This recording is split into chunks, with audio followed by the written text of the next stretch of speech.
Hello Twitch, hello YouTube, how you guys doing? Hey, hopefully your day is good, my day is good, hopefully your day is awesome, my day is awesome. Let's get to it, shall we? We are getting into Path of Exile today. Yeah. Let me get swapped over there. I was playing something, before stream, just kind of relaxing, chilling. Now let me fire up the, Path of Exile and we'll get into it. How's everybody's day going today? Week going okay? Hopefully everybody's having a good week.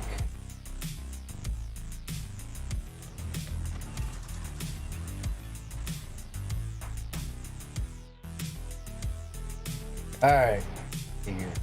I think I want to continue working on my Elementalist. So, here we go. Okay. I adjusted her defenses, her resistances yesterday to where they're all right at 75, 74, 75. Should be well good enough for now.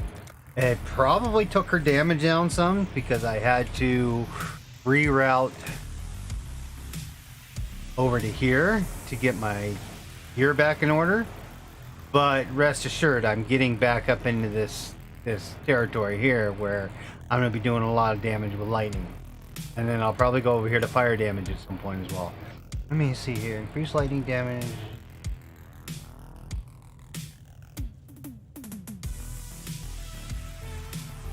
I don't know if I'm going to do this, but I'm definitely going to grab this. I might come over here, get one of these things.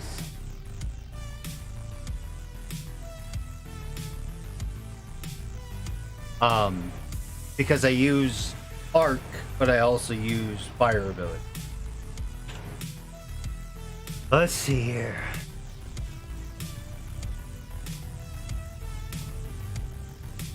Don't have anything to sell. Alright, so let's give this a shot. I need to come back here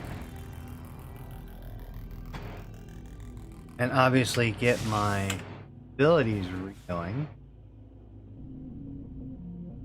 Oh. Vitality.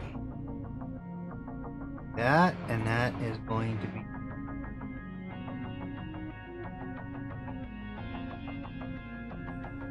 nothing for now?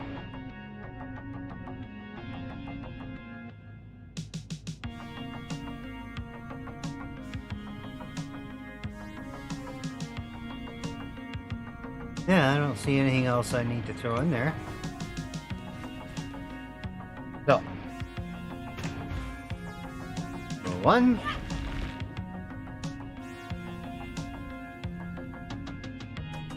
Two.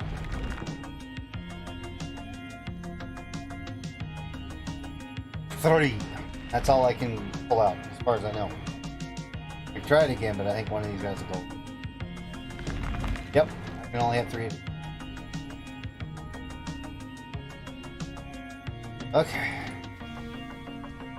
What in damnation have you done? Okay. Now I was having problems with one elite mob over here, which might actually be like a boss. Because they were one-shotting me. So hopefully now that my resistances are higher, that won't be a problem.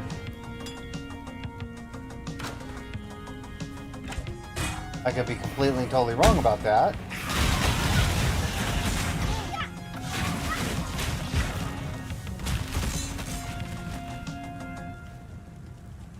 But we're gonna find out.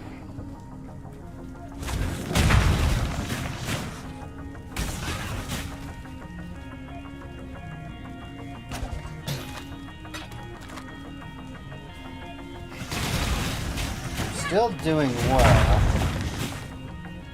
against enemies here. I am almost level 50. I'm level 49. Don't know if I'm ahead or below the level range.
This is definitely the area.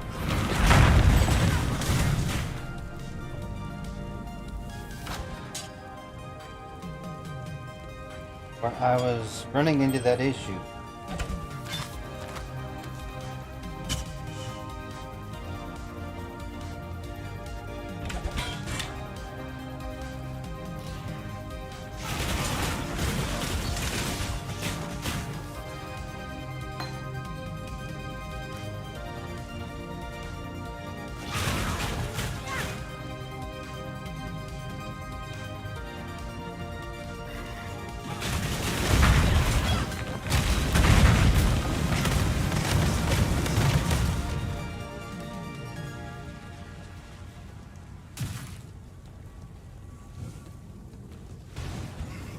Yep. There's the mob, wherever he's at. See me, but I can't see.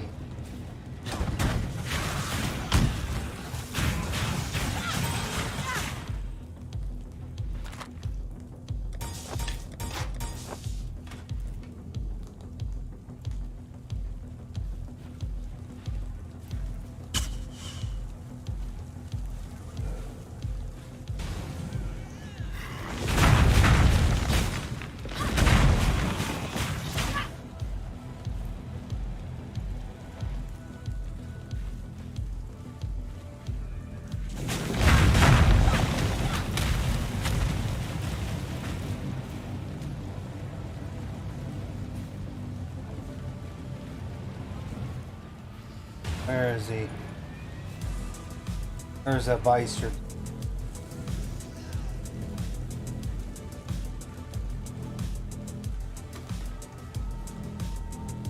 Where is he? There he is.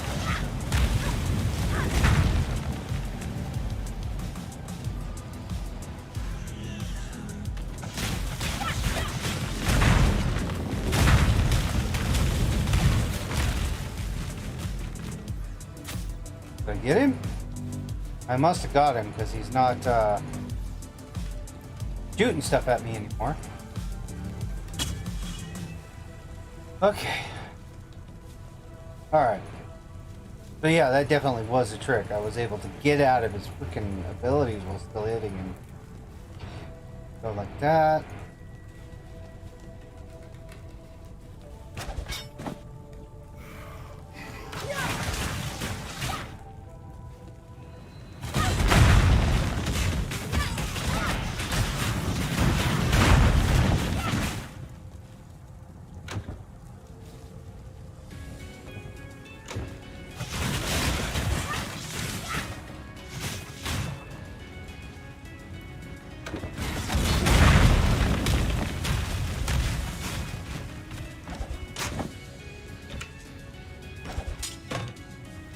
Did I miss anything back here? Oh yes.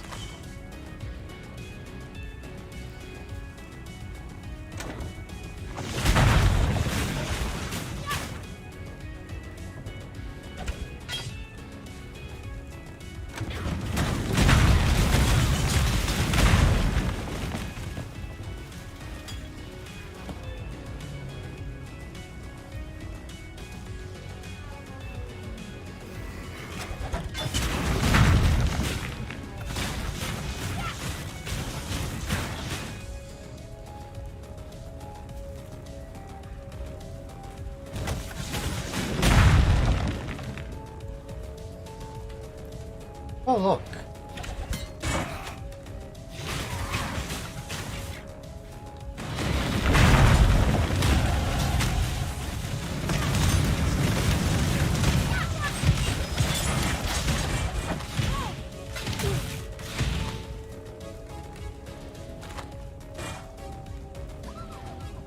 Hello. Too much clutter. All right.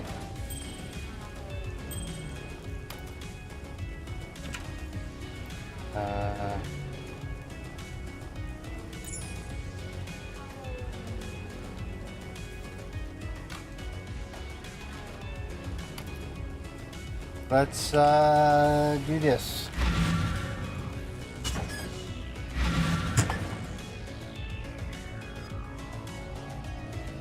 Freedom comes to those who fight.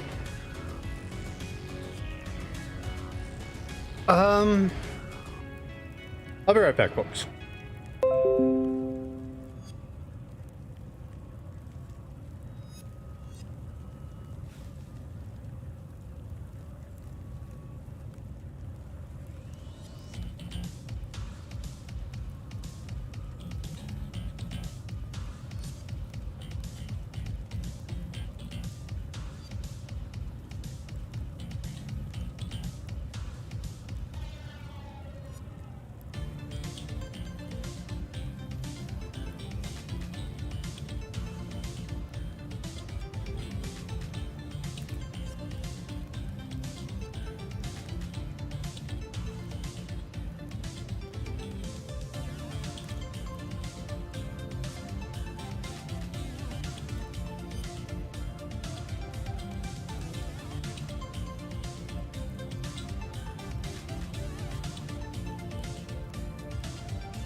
Alright, folks, I am back. I'm going to be making a little bit of noise here.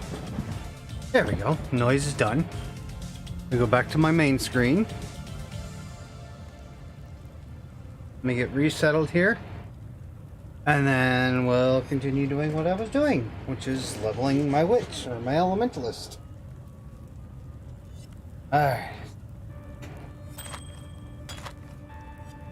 700.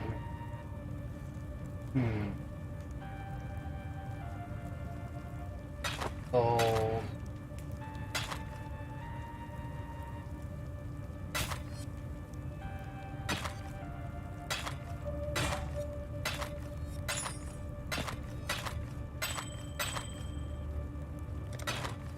Remember, we do this for freedom. Oh, yeah, back. Alright. So.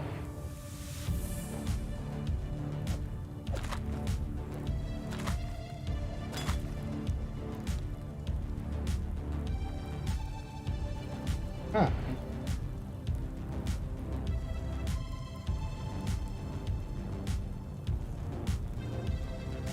I will put that in my guild stash. Probably should bring all of those over to the back to the last tab. But probably be.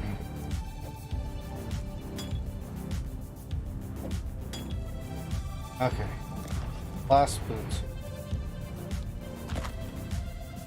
Energy evasion and energy shield. Nothing. Okay. Greetings.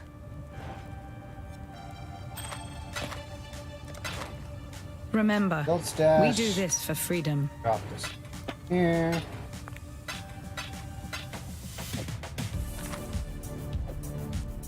Perfect. Now we go back to what we were doing. Slaughtering the masses.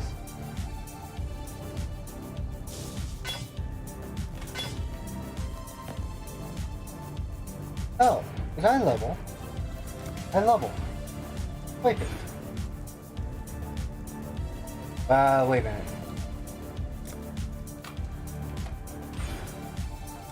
There we go. Now I can level this.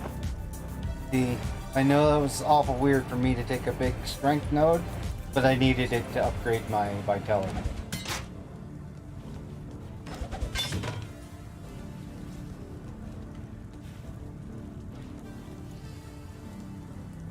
Ruined Square. Oh wait, am I supposed to find something in there? Oh.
Another good find.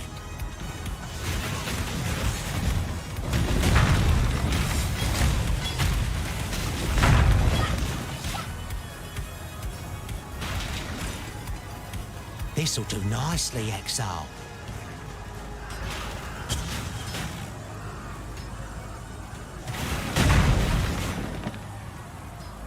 Nothing here.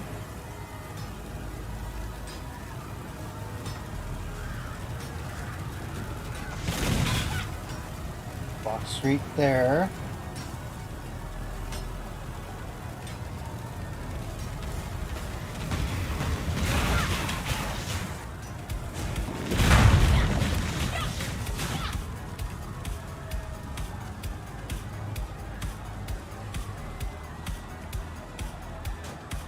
Waypoint here.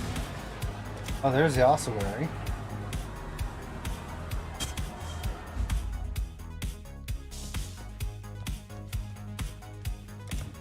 Find the sign of truth.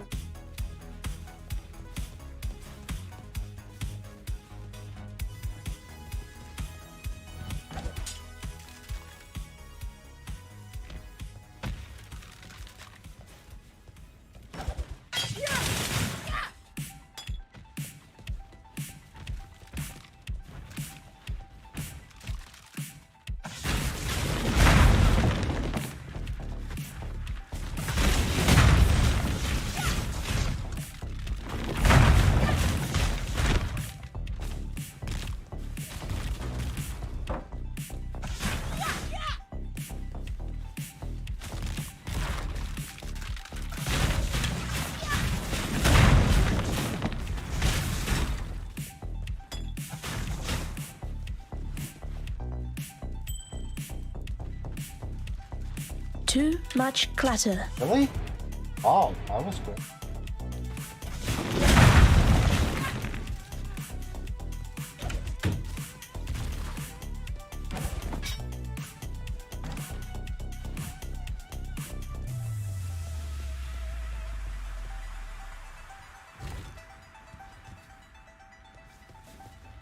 Alright, before I go too far,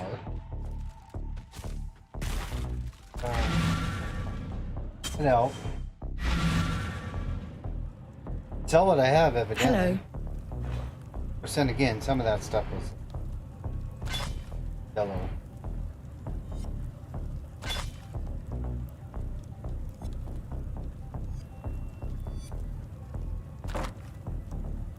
Yellow things, nope.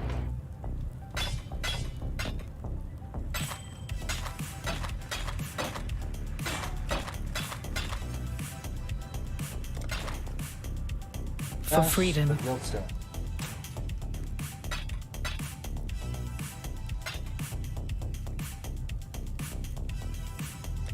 Alright.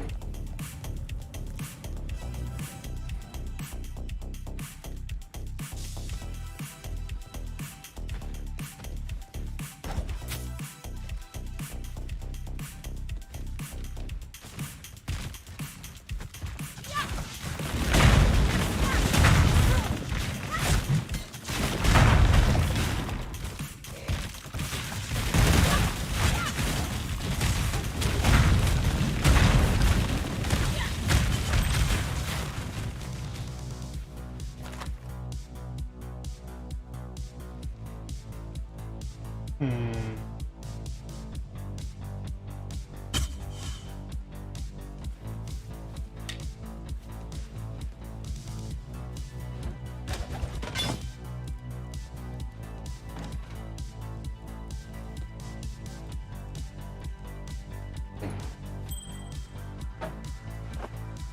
Look at that.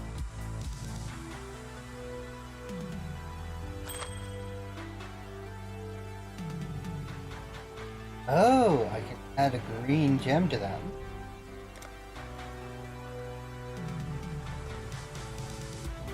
Interesting. Very, very interesting.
Ooh.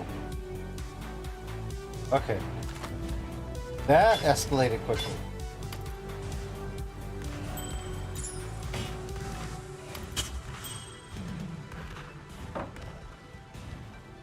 Too much clutter. But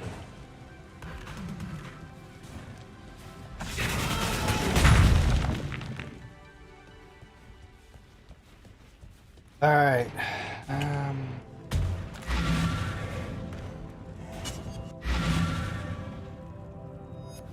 Yes.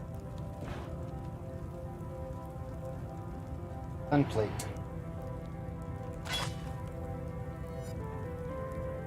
Gauntlets. This I'm gonna hold on to for now. Only because I'm not quite sure exactly the thing or what.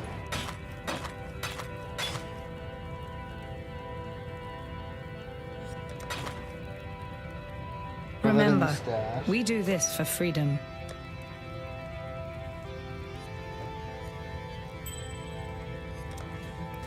Thought I sold that. Yes?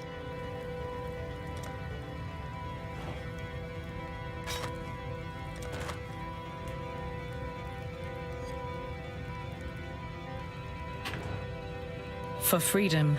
Let's start.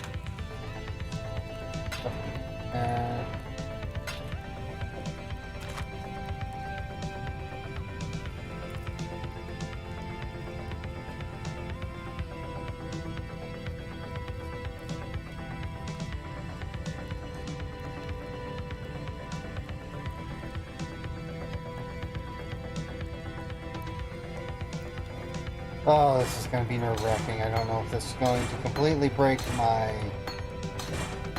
links or what. Okay, link those two. Another one? Thank you. Not break my thing.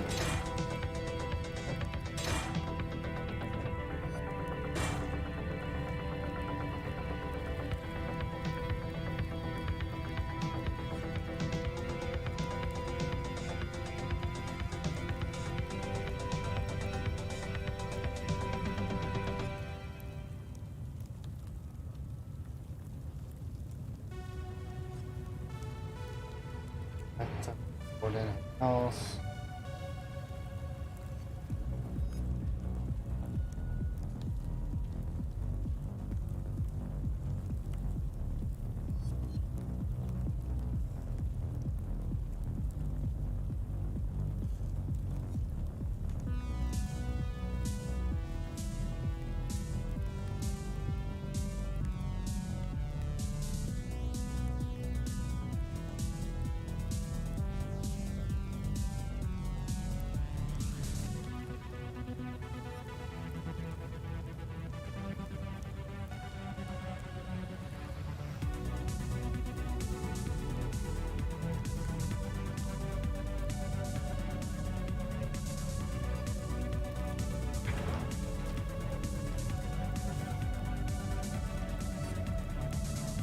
All right.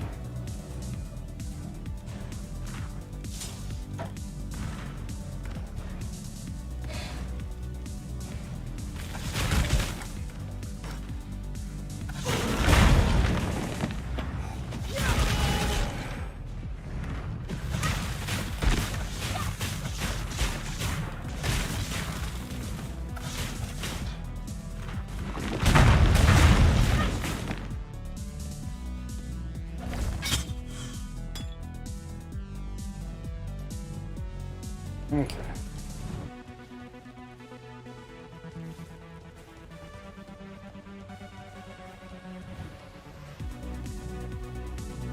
Finally found a defendable spot. But I can't go anywhere. I can't stay here.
Okay. I think I'm getting off the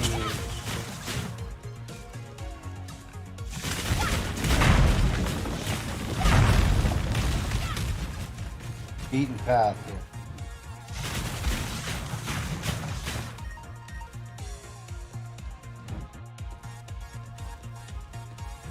Also, I think I'm trying to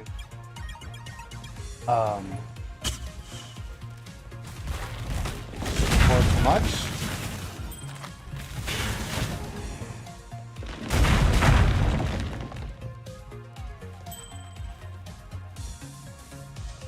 What do we got here? Okay.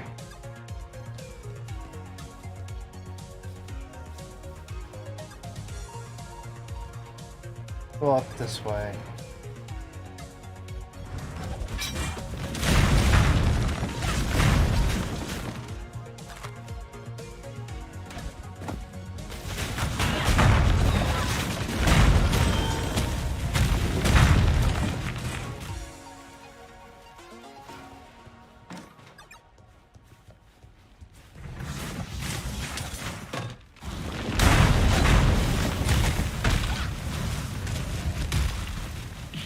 Activity. A lot of trunks here.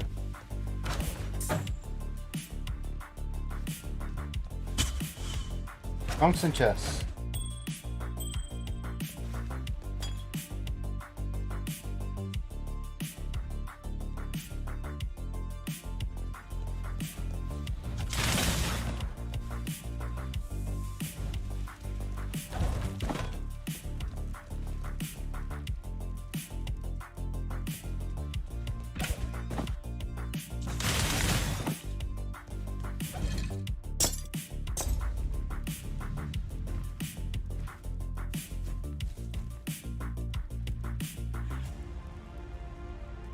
Okay. An empire is nothing more than a standard pitched in the naked earth. The time has come for you to raise the standard upon the peak of false faith, the apex of Chitta's cathedral. Drive it deep into that sacred stone. Mark the death of a faithless empire and slay the slavering kingdom that seeks to consume it. Okay.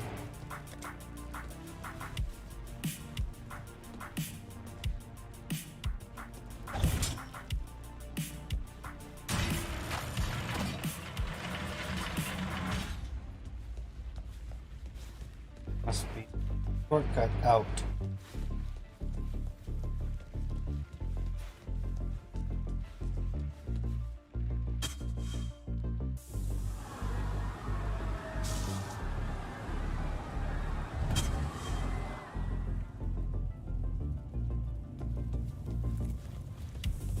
Yes? Playing yellow here.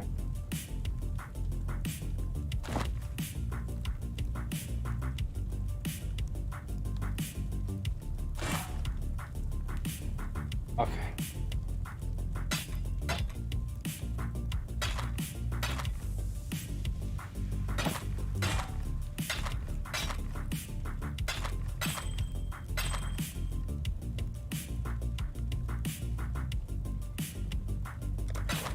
Remember, we do this for freedom.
Okay. Wait, I saw a quest over here. We're glad you made it. No, damn it all, that's just too strange to abide. I'm glad you made it. And innocence tells me I need to keep helping you. So that's what I'm going to do. I know my way around weapons and armor, and all things Templar if you should want for further enlightenment on that subject. As for innocence, I don't know. Sometimes he makes sense, other times he's a shattered god, but he'll heal. I'll make sure of that. Lani's told me a little about Utula and his cult of Kitava. Enough to know what Utula's got planned. Bring about the fall of one god so he can raise up one of his own.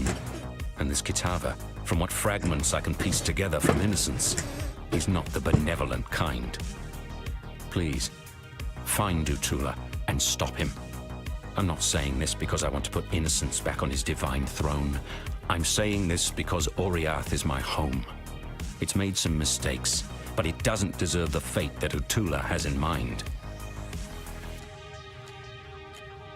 Okay. So you're now the weapon dude.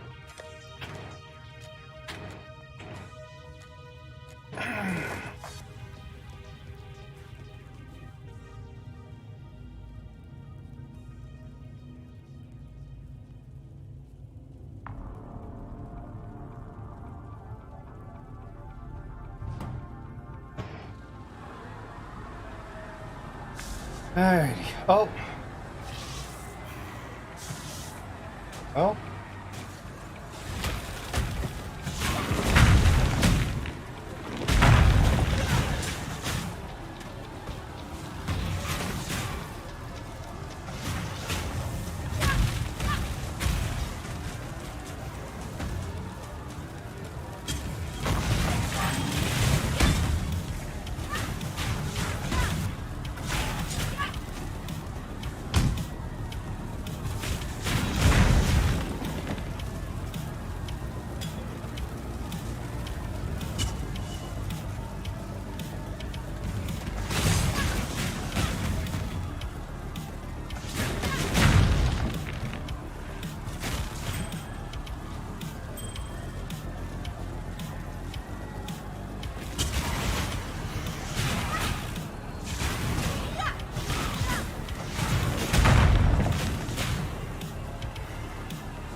Okay, nothing there.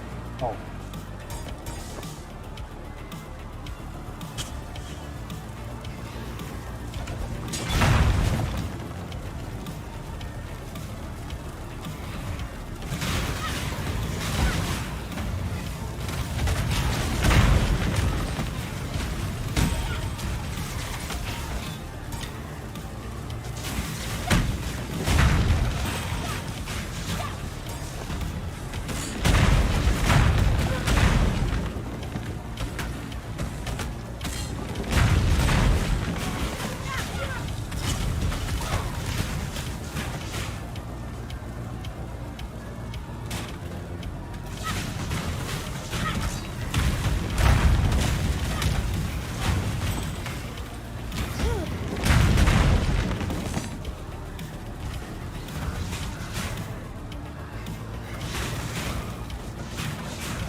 I need more mana.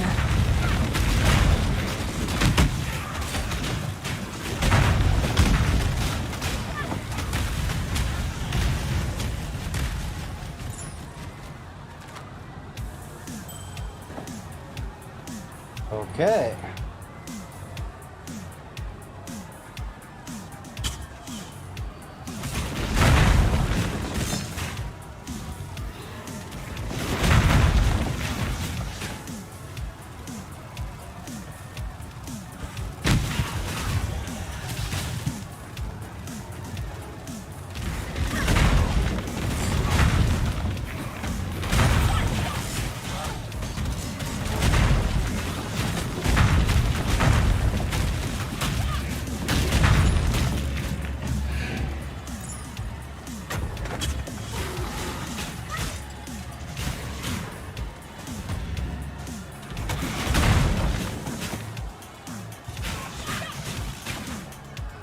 Did you think our vengeance was done, Savior?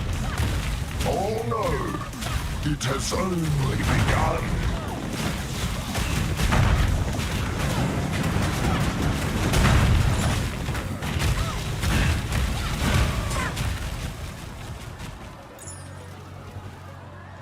Too much clutter.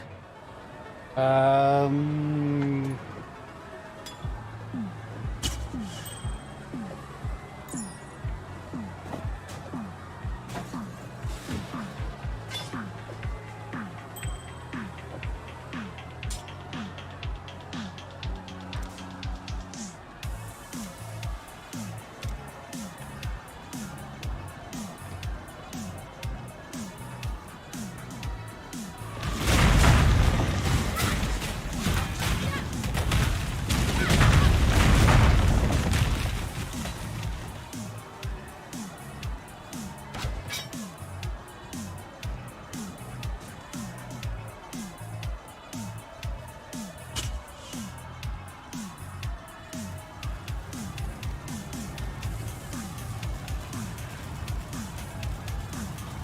Found Tula. We kind of destroyed him.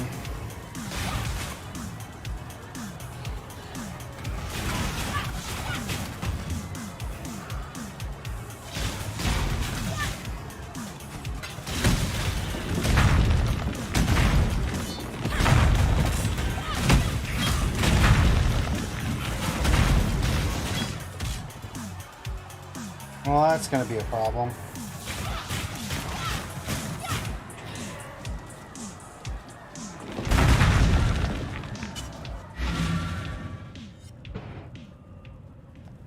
Hello.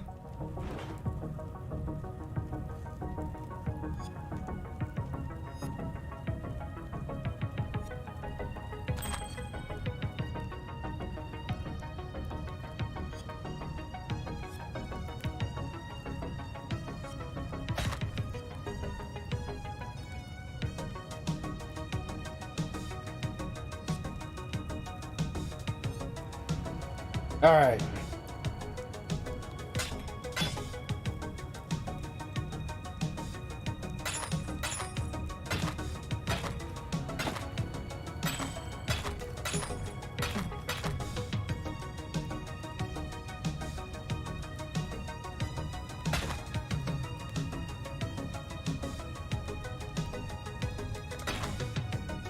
for freedom. Actually, wrong stash.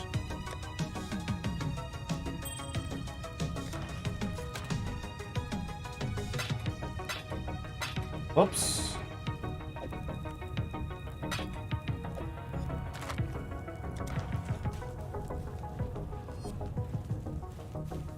The High Priest is dead, yet the object of his devotion remains.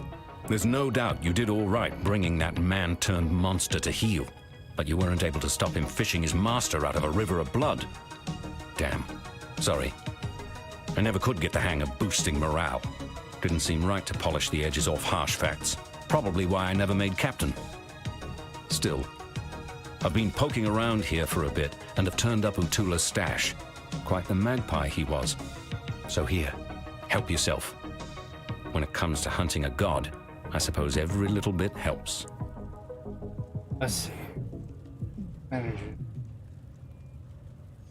Attack and cast me. Damage and strike range. Innocence blesses your journey. Team. I have okay.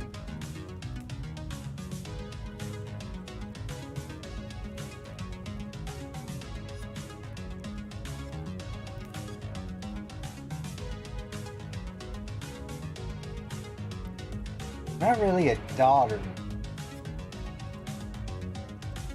but then that gives me increased critical strike with Titans.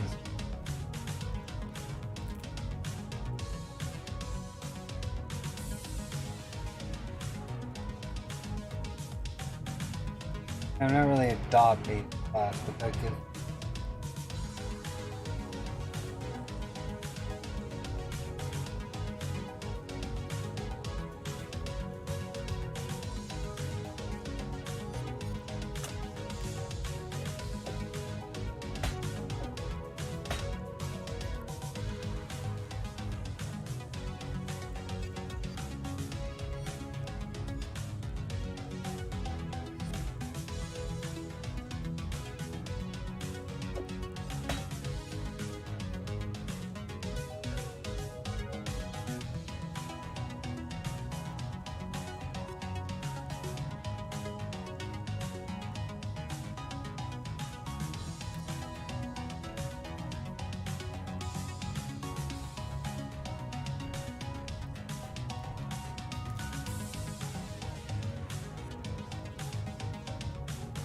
Okay.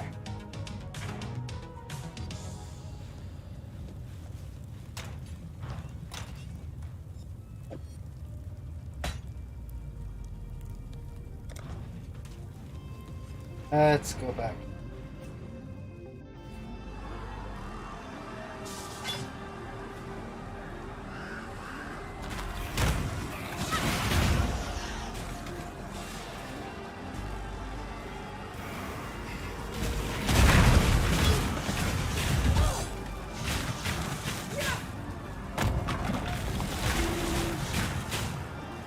Door here. Reliquary. Okay.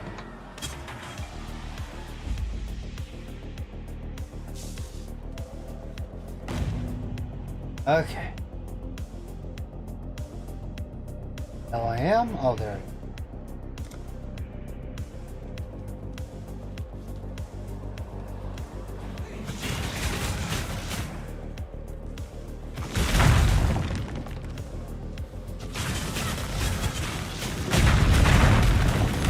Oops, clumsy me.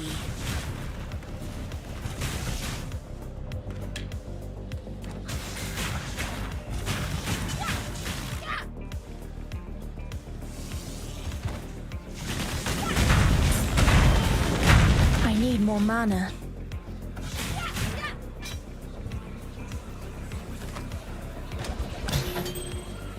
I refuse.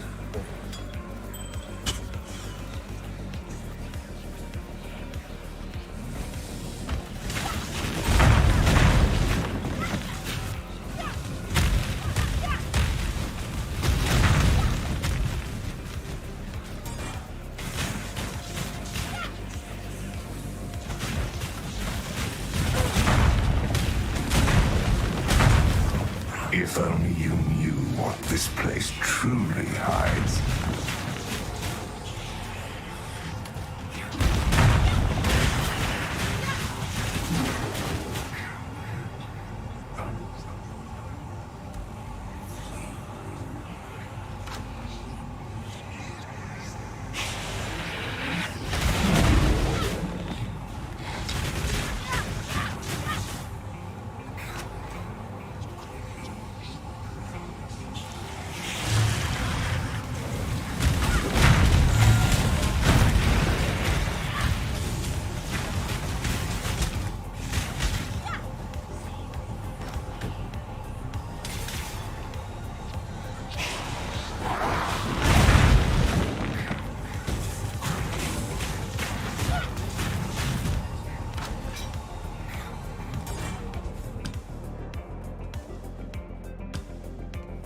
See.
I need more mana.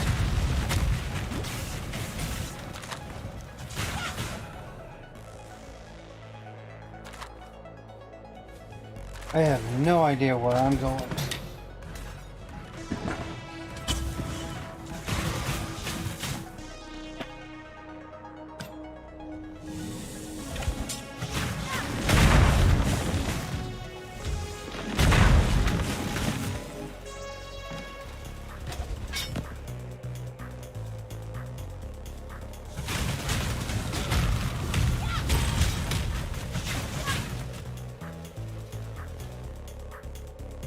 Too much clutter.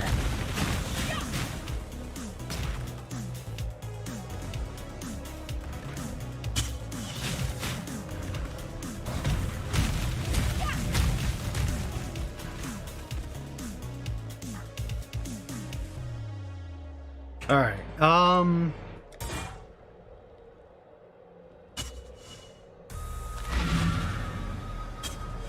Go back for a moment. Yes.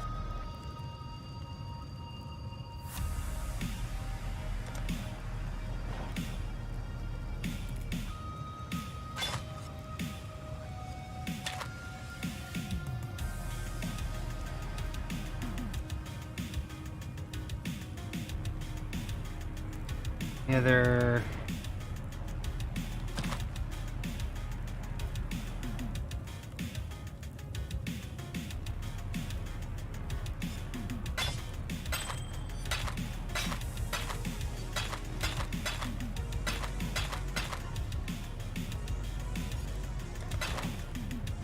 For freedom.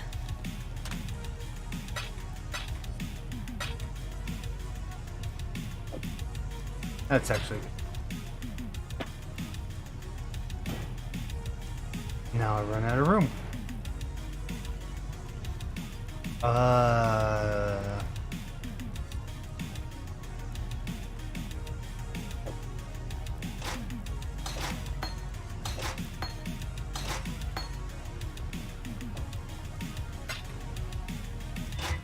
There we go.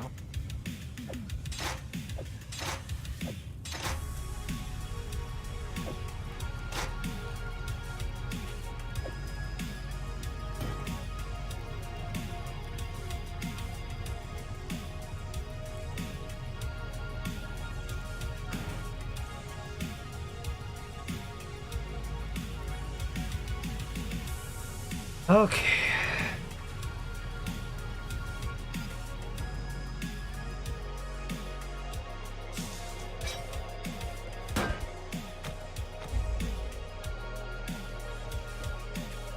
Arohongui, daughter of the moon, was preparing for a feast to celebrate Tukohama's return from his war on the first ones of the Ezamites. Tafor, son of the forest, asked each of the birds to sacrifice one of their kind for the feast. He gave these offerings to Arohongui, who cooked them in a great fire-stone pit. Seeing all of those plump birds cooking made Kitava very hungry, and he offered to watch them, to make sure they didn't burn while Arohongui rested during the heat of the day. Arohongui thanked Kitava for his kindness, but while she slept, Kitava ate the cooking birds, flesh, bones, gizzards and all. Upon waking, Arohongui was furious to find that Kitava had lied to her for saying that he would watch the birds when he truly intended to eat them all up. When Tukohama arrived home in his mighty canoe, Arohongui asked him to punish Kitava for his selfish gluttony. Tukohama, our father of war, agreed and pulled the sharpest tooth from his own mouth. He then asked Arohongui and Tafor to hold Kitava fast while he cut Kitava's face with the tooth. 2 slashes that blinded Kitava and formed a bleeding cross upon his face. From that day forth, Kitava would never be able to promise to watch that which he truly intended to consume.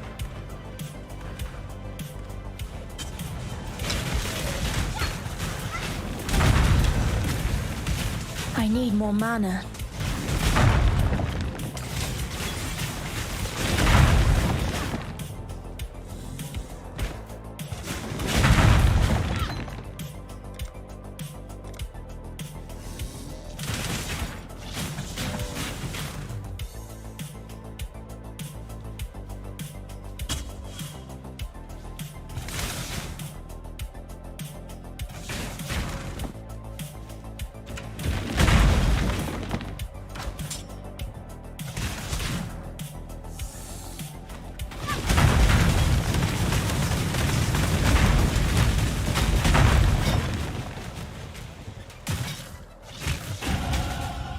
Level! Yay!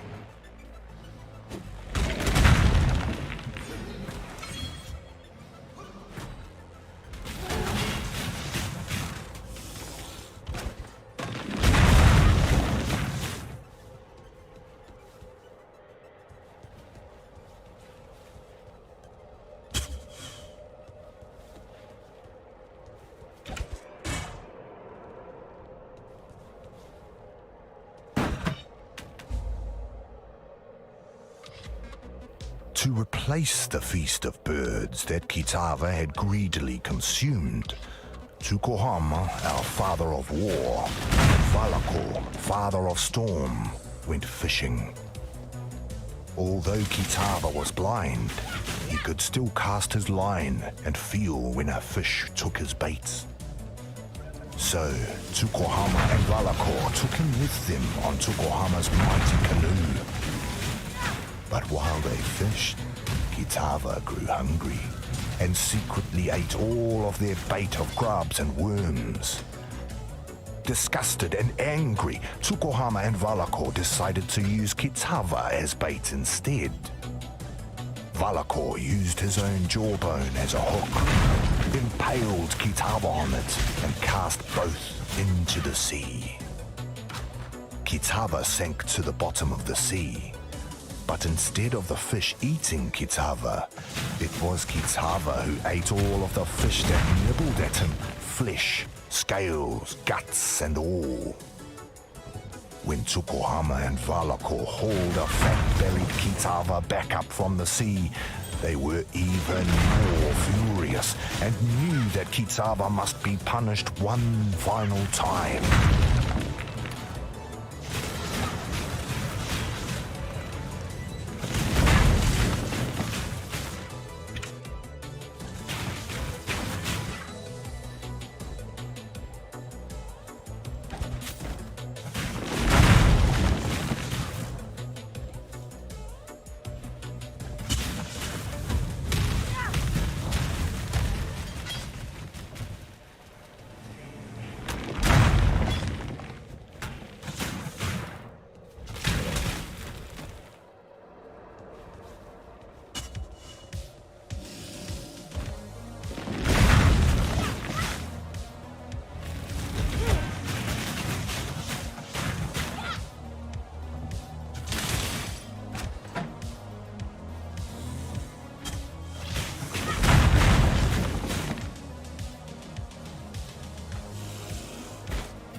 I need more mana.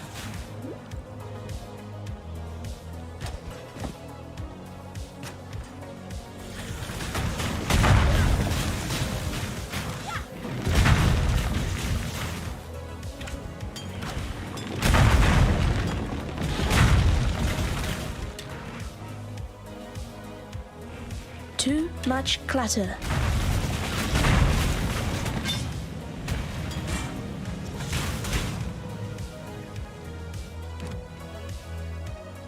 Alrighty.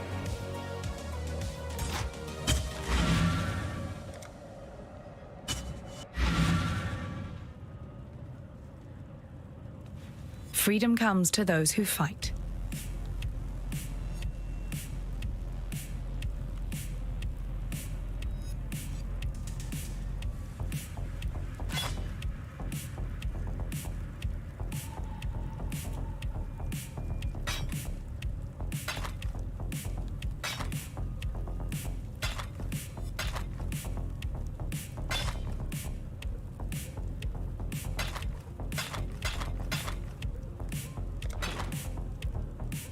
Okay, folks, I'm gonna take a real quick break. I'll be right back.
Okay.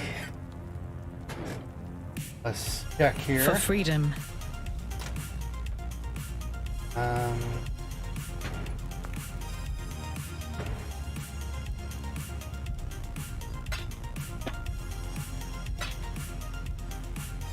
I can come down here. This goes over here. This goes here.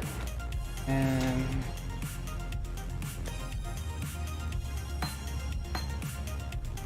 if there's any room left in this. Oh, yeah, there is. That in there. What other? There's a blue pocket.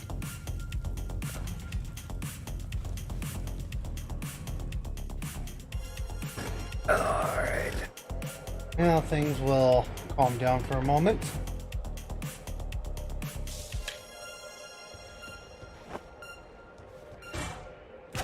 Oranges.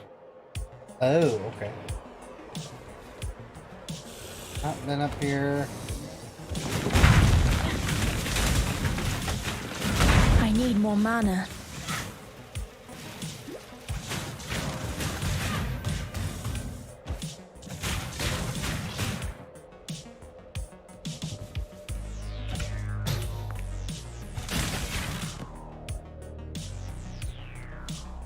In here. Okay. I guess I could just look at the map, see where I've been.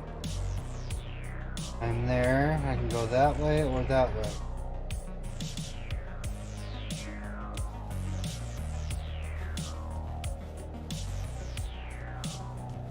See how far this direction gets me.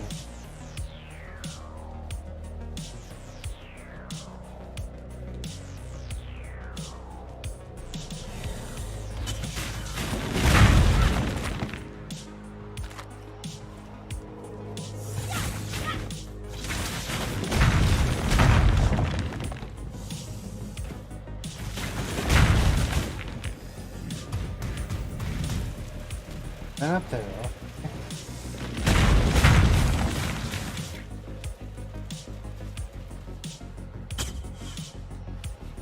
So logic dictates that the last piece is down here. I would call it to the south, but I'm just going by a map direction.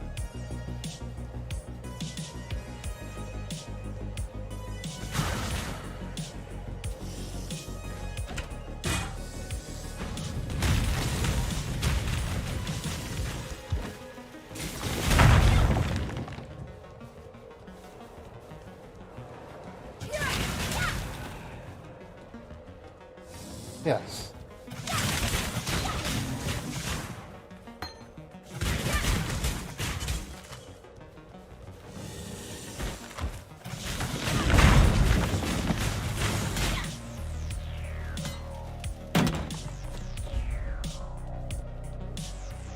Tukohama, our father of war, and Valako, father of storm, took Kitava to Hinekora, mother of death.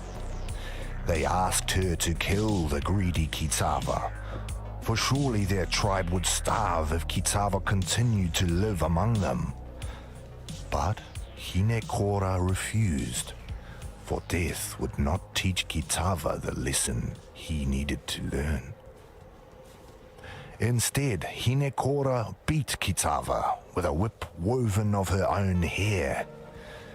To Kitava, each strand was a searing lash, and so he wore thousands and thousands of blistering lashes across his back as Hinekora drove him relentlessly into the darkest corner of the underworld. There she left him to suffer, without water or food, for the rest of eternity. And there Kitava remained, in the darkness of Hinekora's night-clad island, for time beyond measure. There he suffered, waiting for the day that he could return to the world of light, to slake his scorching thirst and satiate his ravening hunger.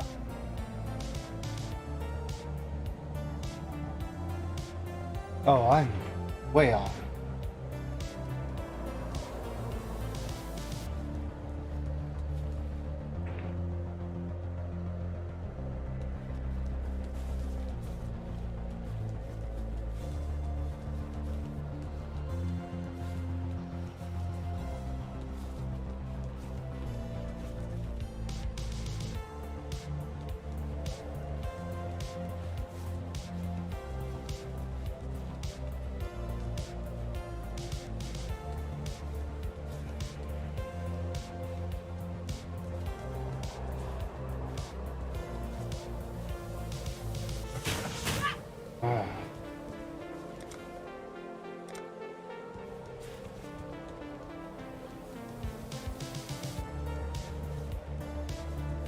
There we go.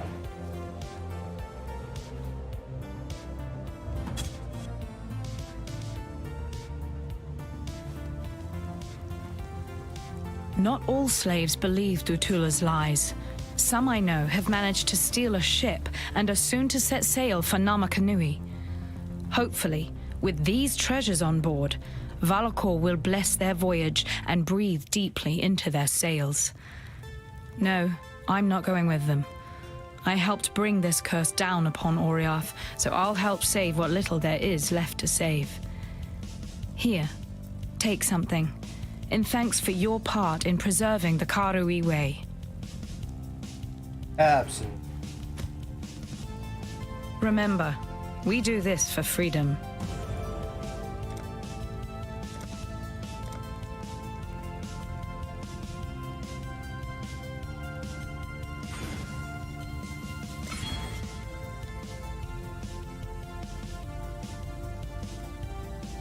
I wonder if I should be working my way up. I will here in a bit. I want to get this one and this one, and then work my way over here.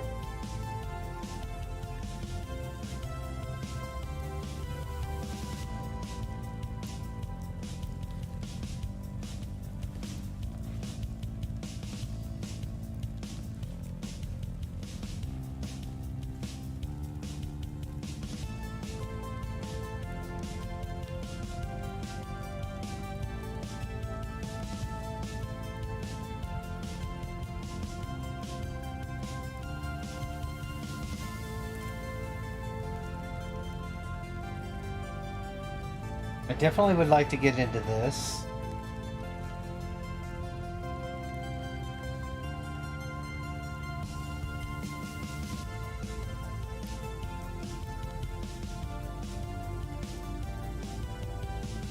Definitely gonna get into this. Good luck. Alright.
I don't want those.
Cathedral rooftop. Oh.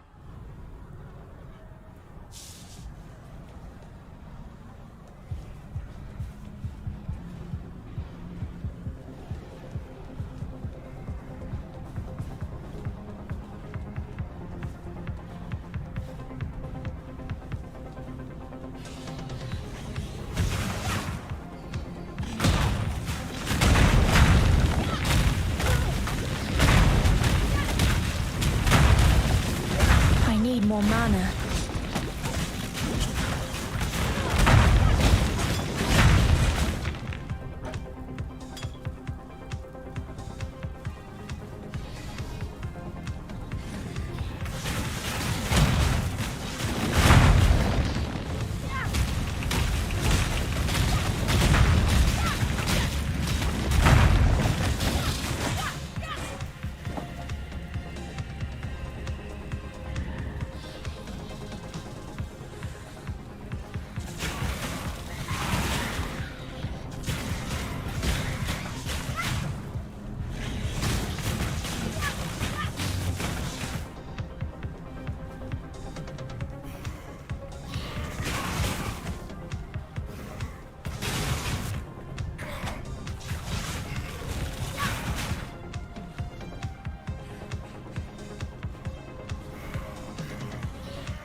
Too much clutter. Okay.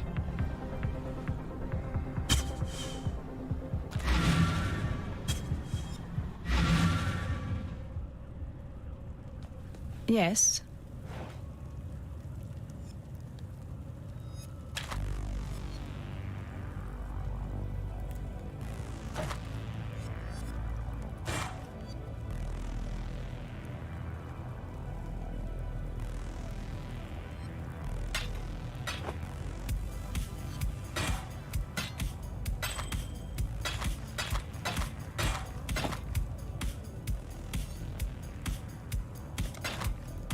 For freedom.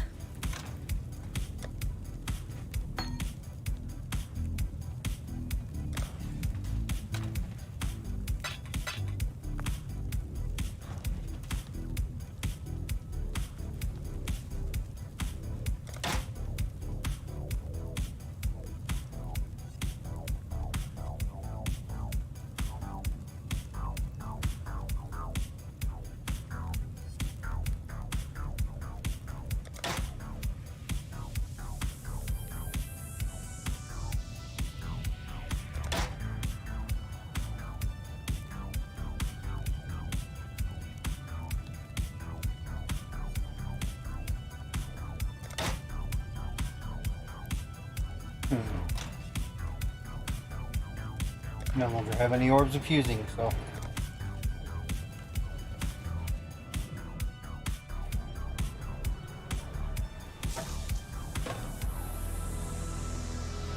I can grab the crystal wand and something.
more mana.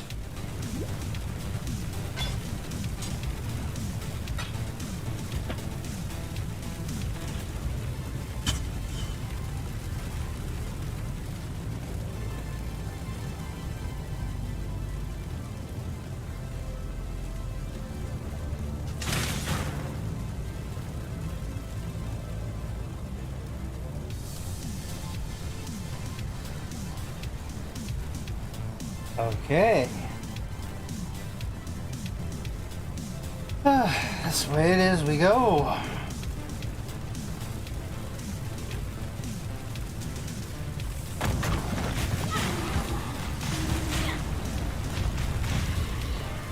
Too much clutter. Oh, come now, I can get that in there. Apparently I can't. Alrighty. Well, in that case... Greetings. I think I need to... Viz.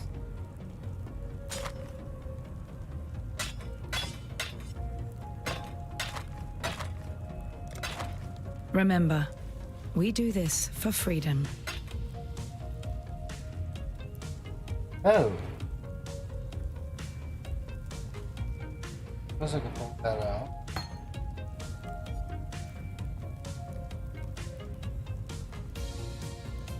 I really should, stuff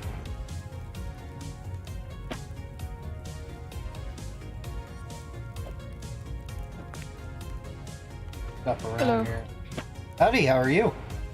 I'm doing good. How about you? Not too bad.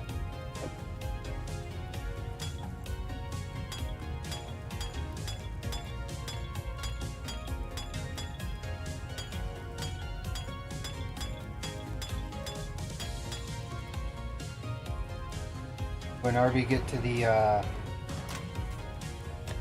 place thing? Next dungeon? Yes.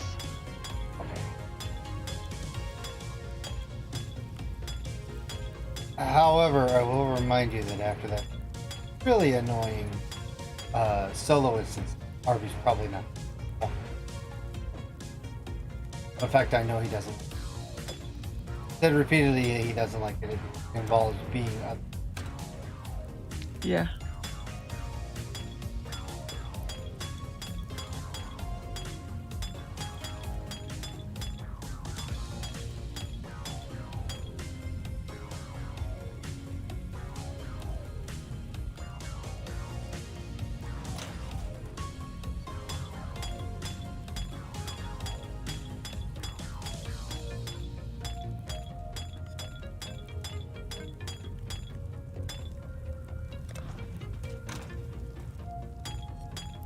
But that will be it until I know. Unless he wants to level another character. Doesn't sound like.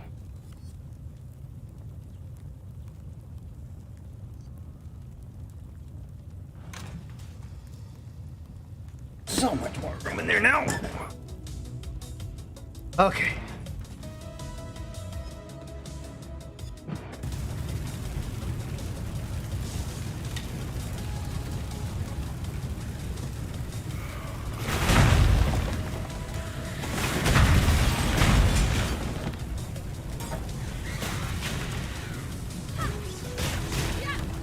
Let's see.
hope you haven't had any issues with your taking it.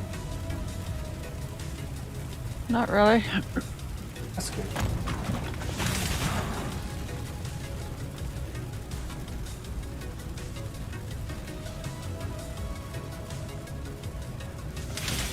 Have you ever heard of a game called Valheim? Valheim? Renheim? Valheim. Valheim. Heard of Vanheim?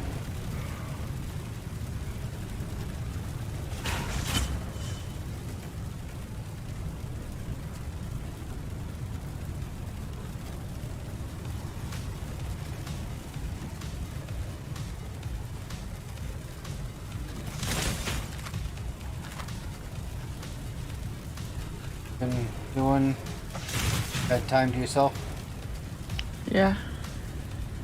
What I'm doing right now. Ah. We sure are. We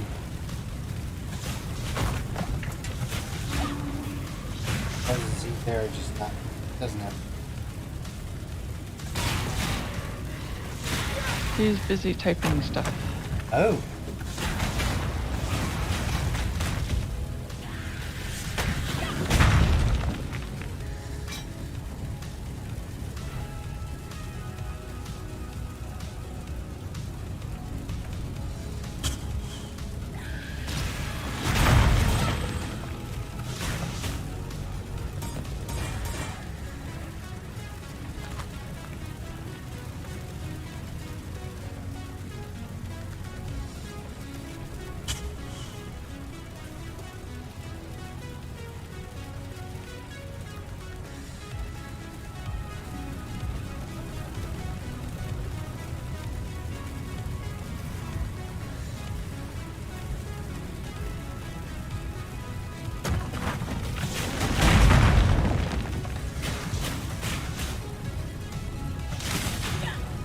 Game sounds very Viking-ish.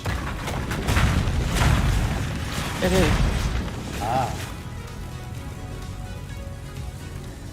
I start off dying and I go to Valhalla. Uh-huh. So I'm in Valhalla now and I have to make my way around Valhalla. Oh.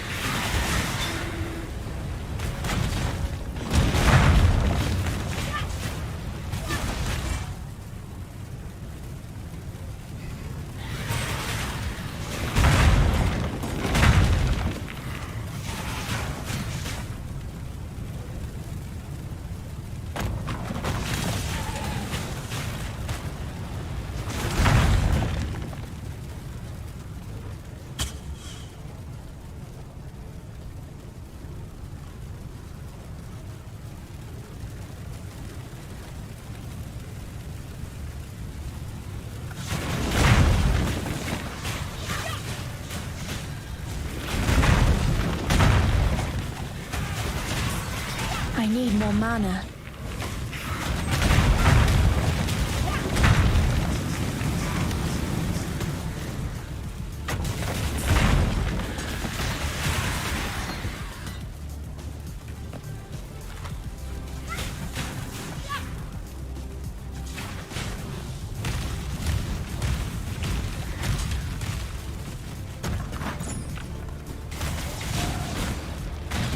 Too much clatter. Really? Okay. That was actually quite a while before I had to use one of them. Yes.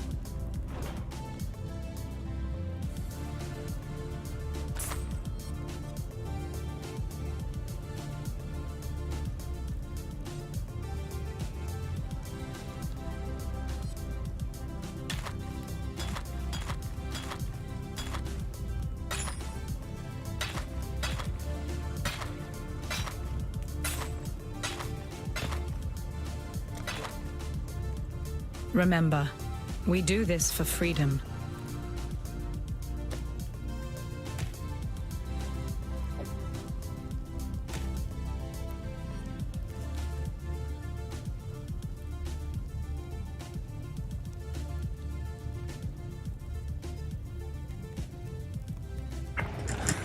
Okay. Let's see.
wonder what that does. Oh, nice.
Oh, yay.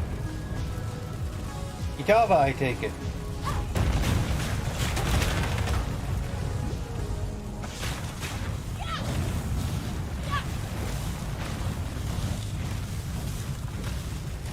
I need more mana.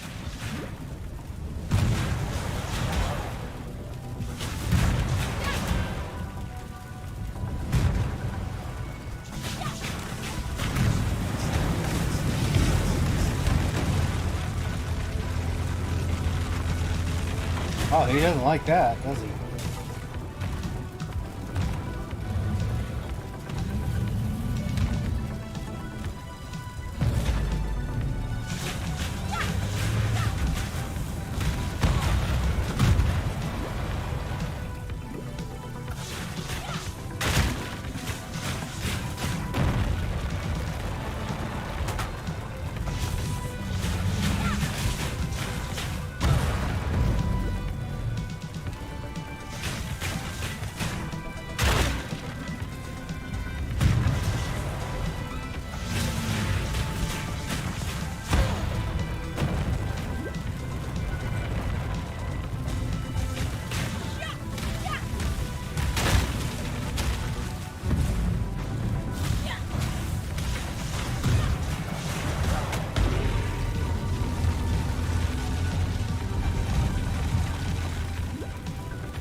Oh, okay.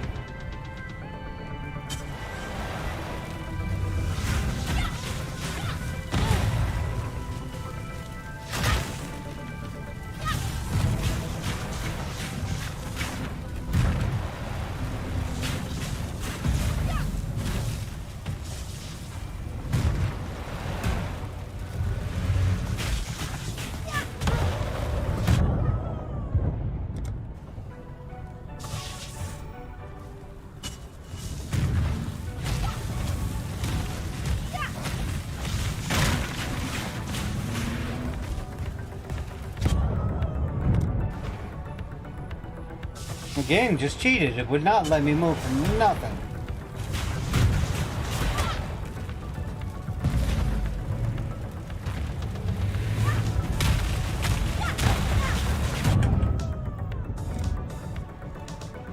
That was me performing an experiment.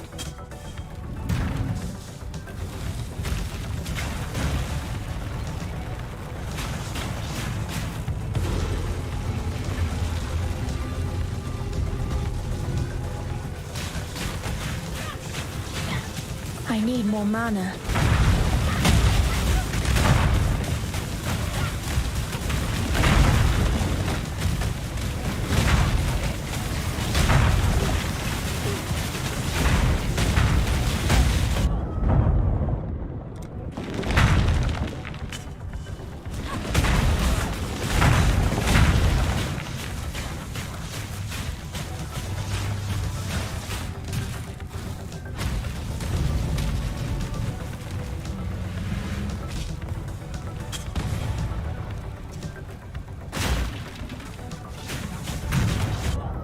Whoa, don't give me no chance to move.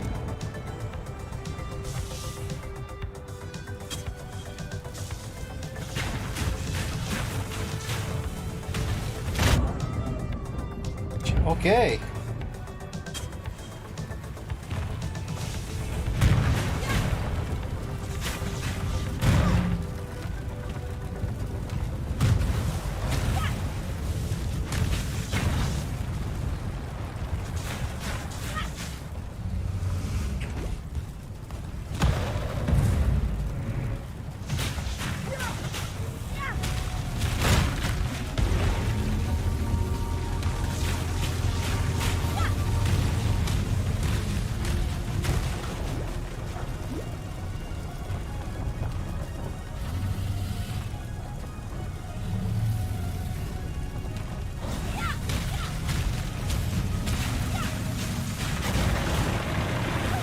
The flame of hope may flicker, but it cannot be extinguished.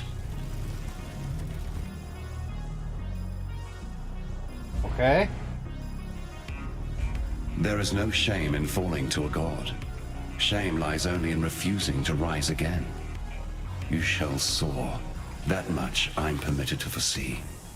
You shall ascend to the peak of your loftiest mistake, and from there you shall pluck a single surviving hope from the jaws of immortal despair. A ship sails for Lion Eye's watch, not far from here. Be on it. Why would I go back to...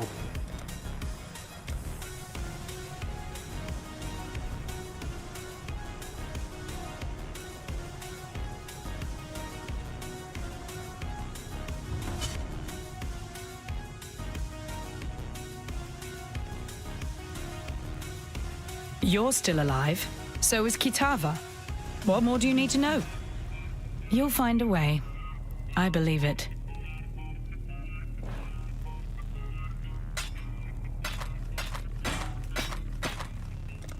Remember, Kitava is a primal deity, forged from the most fundamental of human desires, hunger.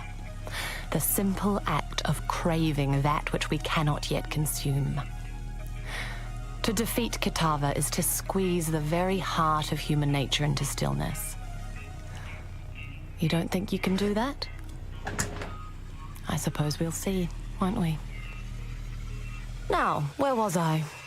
I don't ask this in the name of innocence. He understands now the folly his devotees have wrought upon this world. I ask in the name of Oriath. There are many that deserve what Kitava offers, and there are many more who do not. Put an end to Kitava's savage reign, for there remains much in this land that is worth saving. Okay. Don't ever give up.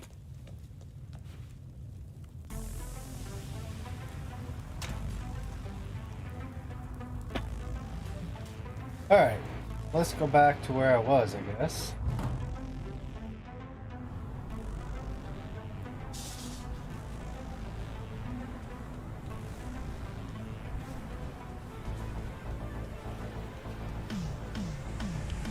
I'm Captain Lily Roth, and we sail for Rayclast. Better to live in exile than die on this psychotic bonfire of an island. You want to make it out of here, you'd better get on board.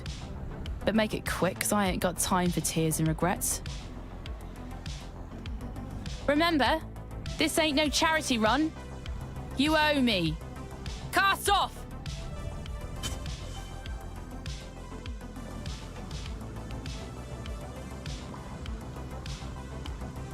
All right, we're safe for the time being. Now let me introduce myself properly. Lily Roth. Yep, I'm one of those Roths. Some call me smuggler, others pirate. Yeah, I prefer the sound of nautical entrepreneur. Came up with that one myself. So you come see Lily if you need something, or even if you just fancy a good chat with a lovely lady. Absolutely. Don't think I'd be forgetting that favor you owe to me. In fact, now I think of it, there's certainly a way you can be repaying this most considerable debt. You see, those blasted cultists have been plundering the refugee ships trying to escape Oriath. And if not for my incomparable skill as a sea captain, we'd have met the same fate. But now the drowned dead are washing ashore, and they ain't staying dead. There's been a whole lot of blood, sweat and tears getting these few lucky survivors here in one piece. What sort of captain would I be if I let them get ripped apart by walking corpses? Wipe the Twilight Strand clean of those filthy undead bastards and I'll call us even. Might even throw in a little something extra if you can pull it off. Cool.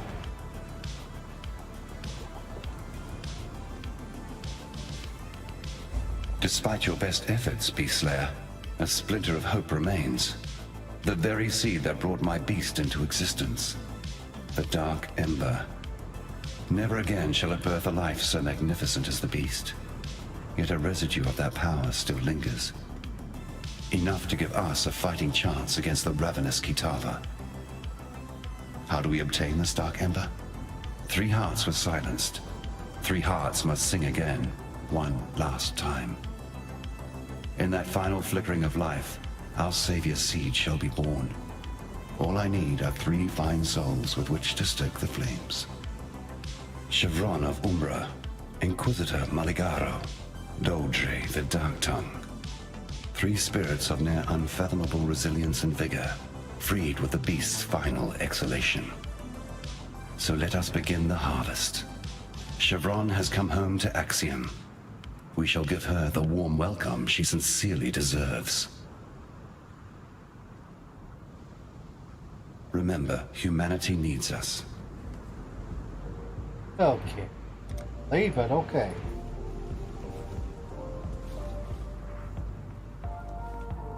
Now there's a pair of eyes I could never forget. If the tales are true, those peepers of yours have seen all the wonders of Rayclast by now. And a few things they likely wish they hadn't. Oh, and no need for us to speak of Oriath. My ears are brimful with the sorrows these wretched companions of yours have been spilling. Now, I'm sure you've noticed that Lion Eyes Watch has seen better days. Our once bubbling township has, alas, become a brooding quagmire of gloom and despair. I blame the unrelenting weather. As you know, I am both a humanitarian and a strong believer in the soul-sustaining power of story. Back when I was still captain of the Merry Gull, many days at sea afforded me time to work on my thespian aspirations. I wrote a theatrical epic, a one-man show entitled Cedric and the Buxom Stranger. I sealed the manuscript inside a roll of oiled leather and stashed it in the hold for safekeeping. Perhaps you could salvage it for me from that tidal island upon which my poor ship came to rest. Who knows? Maybe we can bring some joy back to Lion Eyes Watch with a bit of live entertainment.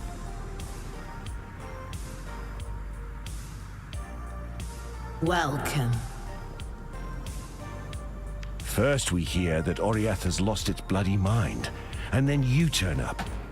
Doesn't take a scholar to work out how these 2 events might be connected. I don't know what's going on out there, and I probably wouldn't understand it if I saw it with my own 2 eyes. What I do know is this. The world we knew, it's gone. Now we have to do our damnedest to make sure we don't go with it. Nessa. I saw her one night, running out across the coast, headed in the direction of the mudflats. Called out to her, but she didn't even turn her head. Maybe she couldn't hear me. Maybe she didn't want to. I don't bloody know. I tried to run after her, but she'd vanished into the darkness before my feet had barely touched the sand. So I tracked her, all the way to the mudflats, and that's when her tracks, they just stopped. No sign of meeting someone or something. No sign of a struggle. It's like one moment she was running, and the next, gone. Look, I've heard some things about what you've done. Things that beg a belief. Now you can do this. Please. Find Nessa. Bring her back to us. Stay sharp out there. Okay, so I'm back in Lion Eyes Watch, Act 6.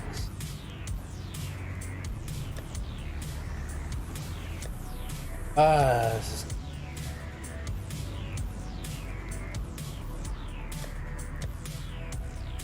Okay. So, that being said,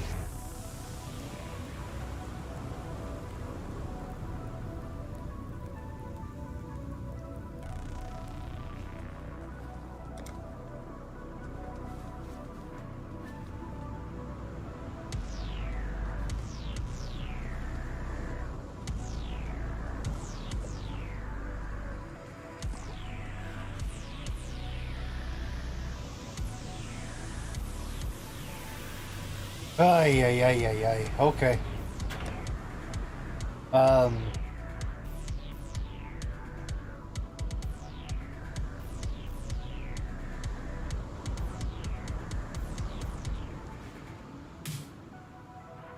Keeping out of trouble? My apologies, Exile, but I'm waiting for someone. Perhaps you could attend to the needs of the others here. Stay out of trouble.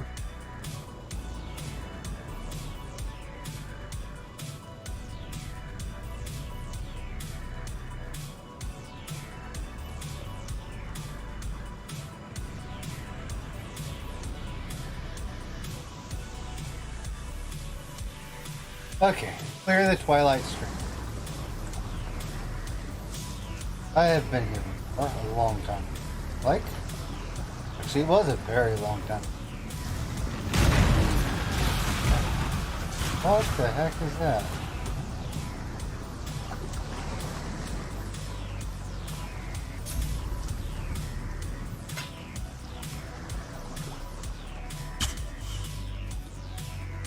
Never being exiled by Dominus,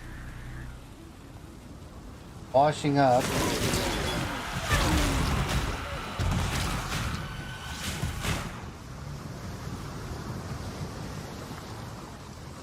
having to fight this big bugger here.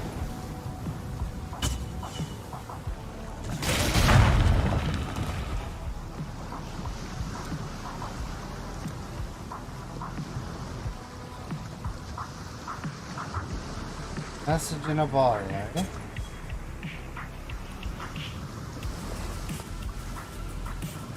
God wills it, the final account of the first Nate Picken passed away on the rocks on the top of the and here's I can tell the rest of the crew, along with Captain Caruso, be dead. Or worse, what happened? I have not believed it myself, but if I had not seen it with my own eyes. At dawn, a light, green and dark, rose from beneath the waves into the sky. While most was stood back, and I heard a cry rise up from the lower deck. Casting my eyes in that direction, I saw waves upchuck, and a swarm of ocean crabs cover the vessel. Ravenous in countless numbers, they were making quick work of the sailors about them. Nothing but bones and tatters fly. We fled to the longboats as fast as we could, hoping to leave them ungodly crustaceans behind us. But lo, from within that green pillar of light, I saw him, the Brine King. Like a bloated whale, we reached the familiar waters and turned it beneath our feet to match wood. I was flung out into the sea, yet managed to cling to some flotsam and make my way to the rest of the damnable rock, to this damnable rock. Seems the ancient Owl Goth has a mind to take dominion of these seas once more. Captain Caruso was right to drown those mutineers in the old king's name. A shame we'd not found more, for beneath the waves I hear the whispers of Neon passing in 1,000 licking centuries. May God have mercy on me, and may someone benefit from this warning. Oh.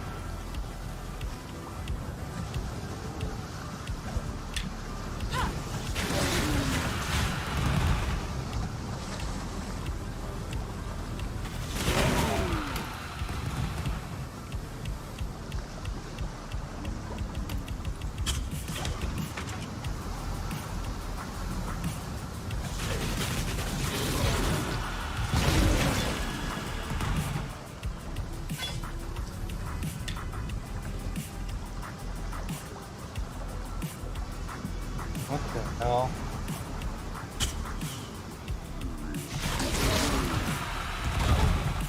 You there, local, come here.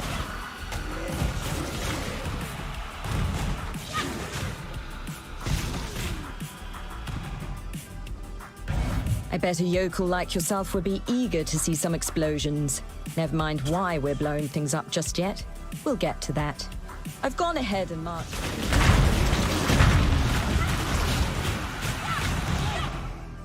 Ow. Yes? During the failed rebellion, I once called out with all my heart. An arrow was arcing through the air. My arm was pinned, and I knew I couldn't get out of the way in time. I was a dead woman. But luck answered my earnest request. Another arrow, also on a murderous path, hit the first in midair, and both were diverted, landing on either side of me instead. That was the first time I knew that chance itself was a real force in this world. Okay. Never heard of gods, but I know I wouldn't put my faith in them, even if they came to my doorstep with an army. I've already solidified my beliefs where they belong. I didn't say that. You must have misheard. I bet a yokel like yourself would be eager to see some explosions. Never mind why we're blowing things up just yet. We'll get to that. I've gone ahead and marked the locations of likely treasures and dangers. Consider me magnanimous. You can choose what we uncover, since I'm eager to see what kind of luck you possess. I'll wait back here, as far back as possible. Lay out a chain of devices. We'll make a mighty fine display.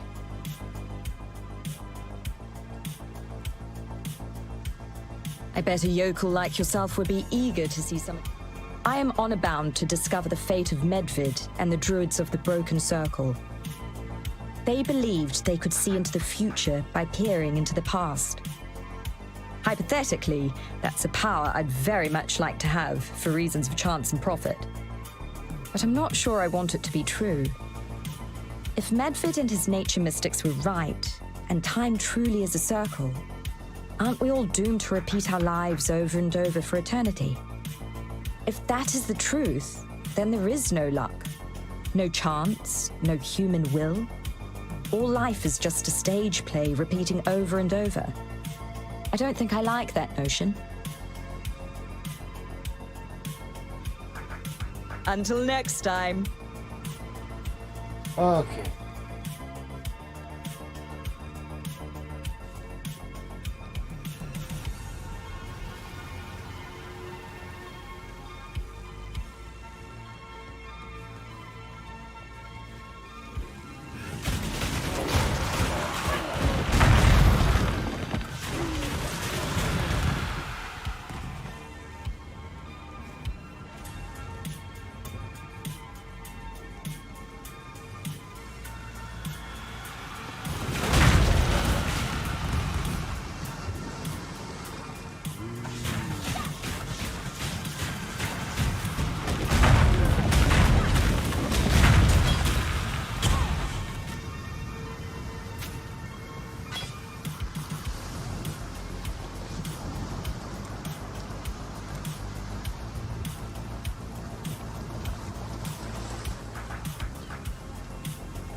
Try to go as far as you can with the detonation cord.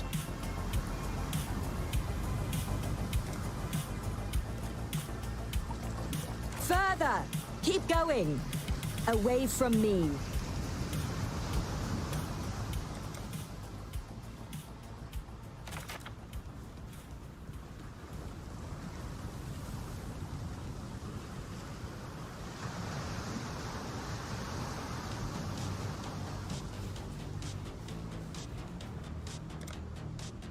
All placed. Shall we light it up?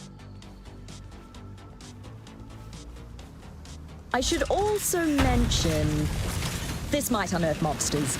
You can take them.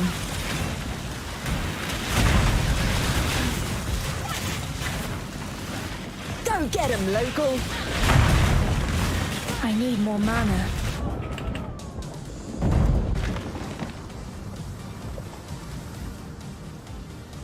That wasn't fair.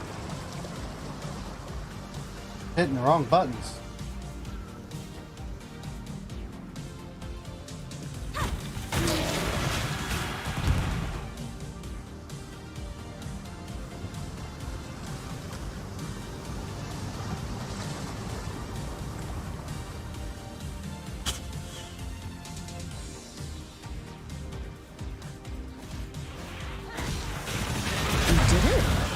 You did it! Most of the locals I grabbed for this job don't last long. Ha, yes. I could have been more upfront about the danger. But you see, people don't take the job when I mention that the upturned ground is full of deadly creatures. It's a mighty awful land you've got here, local. I wonder anyone survives at all. Though that does speak to why I'm here in the first place. But you'll have to ask Danig about that, if you find him. By the way, if you enjoy a bit of risk, I've got a few things I've unearthed that might be of interest to you.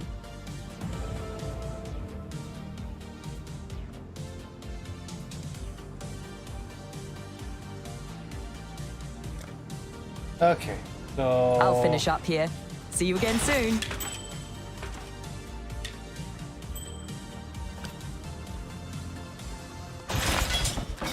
Too much clutter.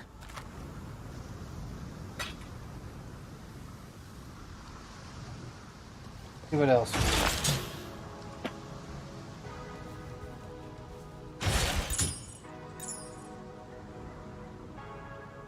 Don't think I can fit that. Well, I might.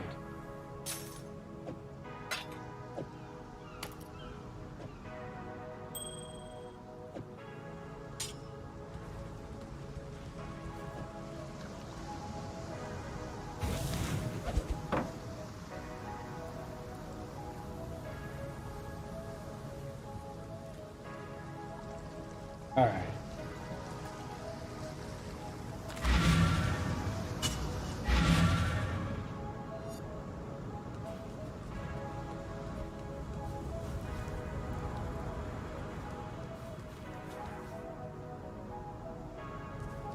Welcome.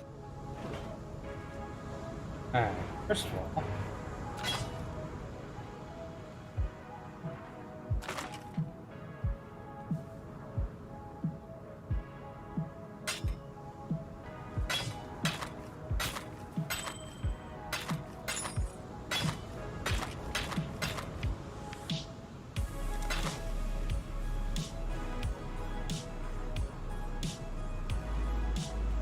farewell.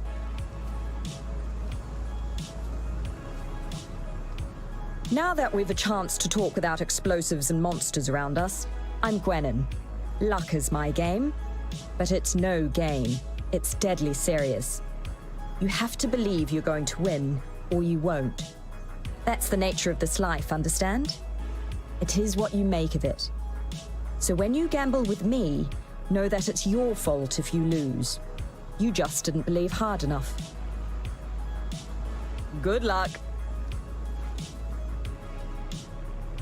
all right. Strange, but okay.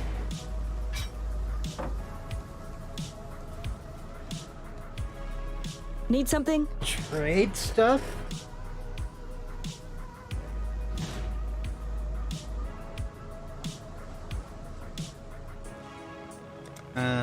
Need something?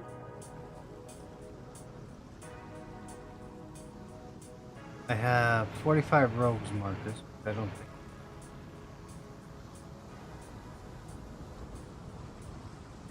You have Astrgali.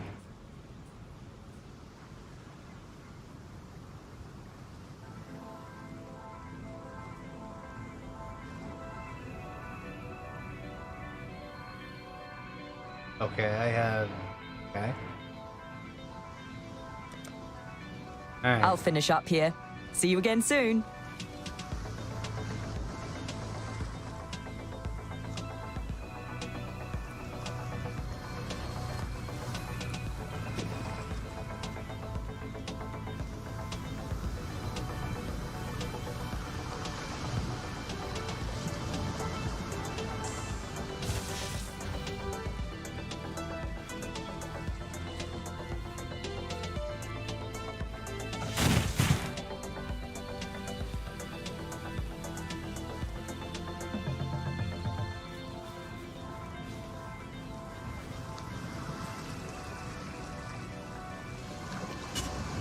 All right, folks, I'm going to take a real quick break. I'll be right back.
Okay, folks. I have got my snack. Got me a snack. I've got me something more to drink. I went to the bathroom. So I'm good for bed. We're back. I'm back.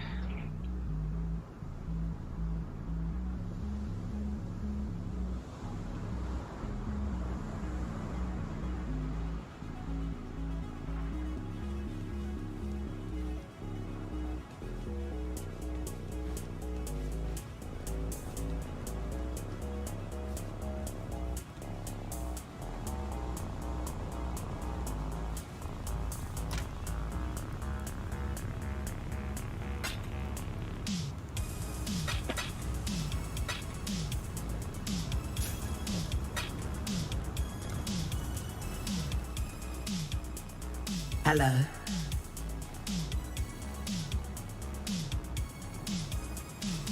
Do I hear the clink of markers in your pockets? Claimed from one of your victims. Or perhaps the victim of one of your victims. It is impossible to know how far back that chain could unwind, but now they belong to you. And you seem to be in good health. To the victor, etc. It seems you are the one I have patiently waited for.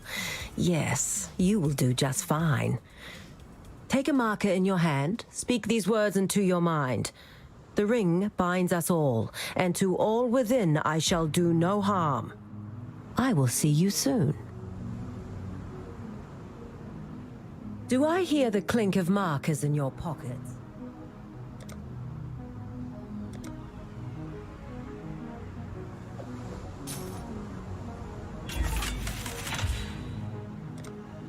Okay.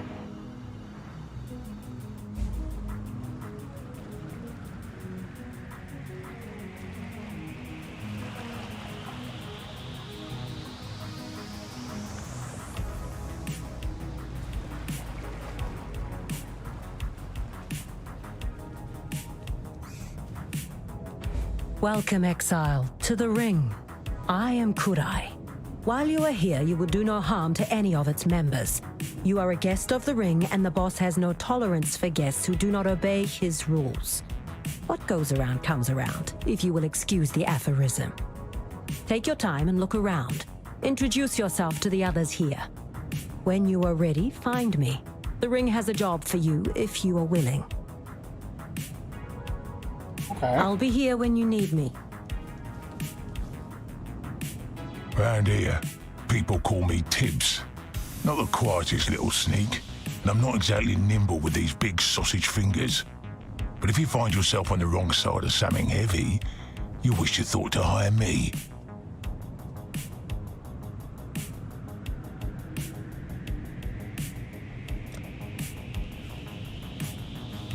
Yes? I am Adia. I will enable your travel to and from locations of interest. Go well. Oh, another green footpad. The turnover here. Listen carefully, for I do not like to repeat myself. My name is Faustus. I am your fence. If you have something of value, you come to me. Understood? Every other day, we have some brain-dead upstart who thinks they could circumvent the system. Oh, they go gallivanting around proclaiming the founder, gilded wanderer or some such.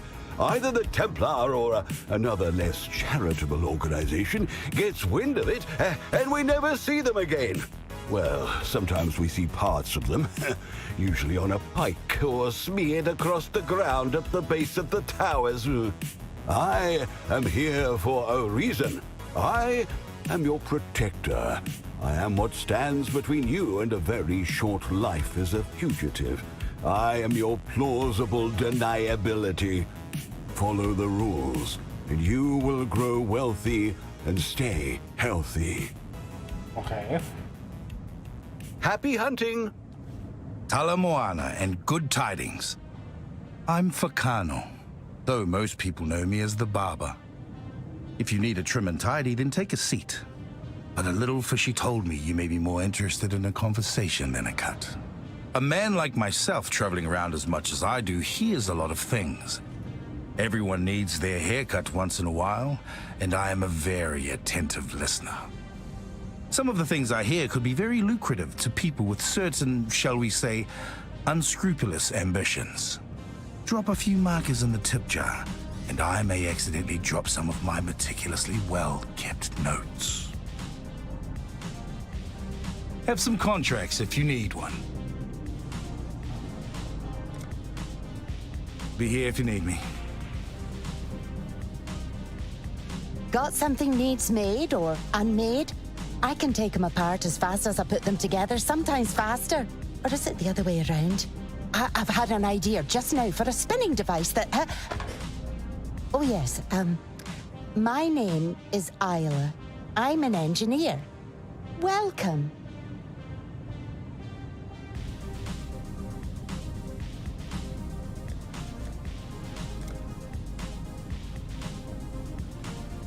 I'm Cast. Rather than waste my youth reading, I put that time to better use. Now I can pick just about any lock you're likely to come across. Okay.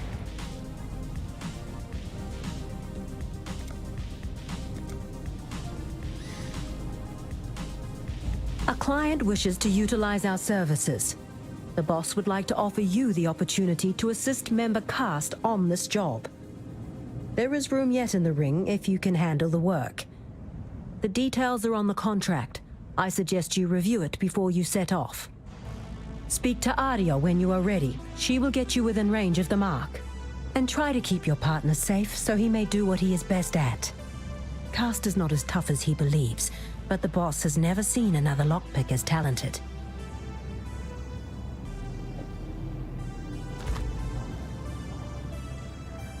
The boss is an extraordinarily busy man, so I enact his orders and allocate tasks to members as needed on his behalf. I am, for all intents and purposes, his administrator. If you have any issues, please take them to me, and I can raise it with the boss when he is available.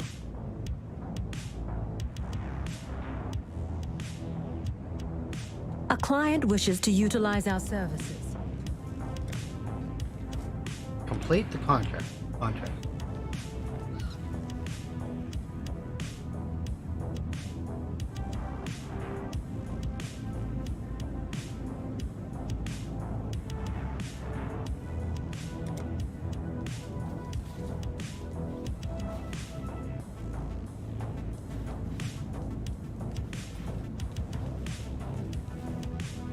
Hello, rookie. Found a few markers, did you? Apparently the boss sees something in you, but we won't know for sure till you're on the wrong side of a lance. I'm cast, and there's not a lock in this world that I can't open. All you have to do is make sure I live long enough to open them. Ardia will get us to the job, and I'll show you the ropes. Don't get tangled in them, because it ain't my job to cut you free. Okay. Oi, oi.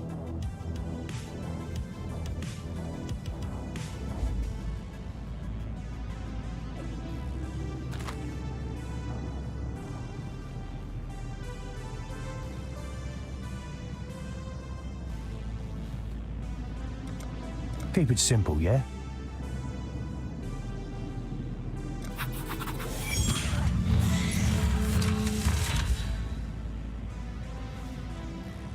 Okay. You're pretty quiet, eh, Exile? Yeah, you're pretty quiet.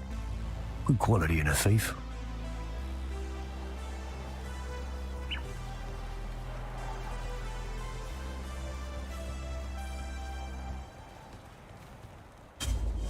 Hear that? We ain't alone. Place is crawling with guards. You're here to make sure they don't kill us both.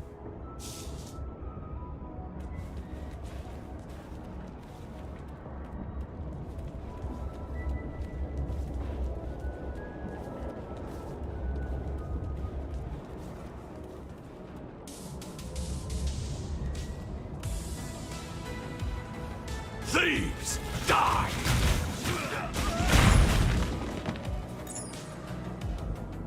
Incoming. Should have stayed out of it.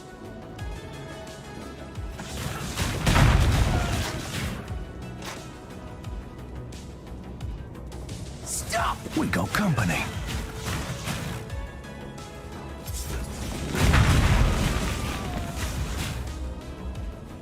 Hey, you! I need more mana.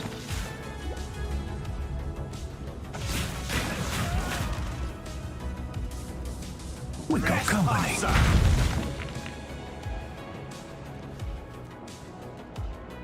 Back in line. If you don't want it, I'll take it. Bow face. Scum! We got company.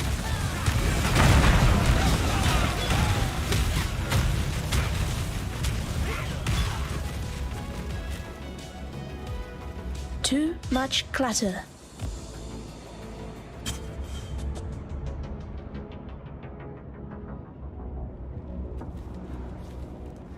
No further! I got the best of you. This'll be quick. I'll pick any locks that get in our way. Hold the line! You keep me alive. Yeah?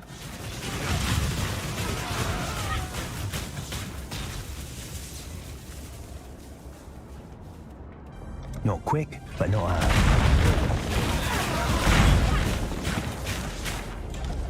Consider your actions, yeah? We don't want too much attention.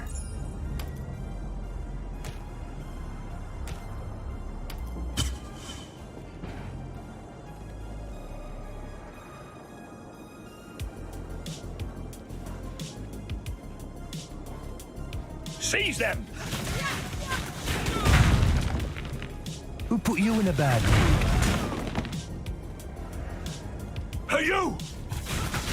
Too easy. Shouldn't be a problem. Hold the line! Quick, before they make too much noise. Hold the line! Should have stayed out of it.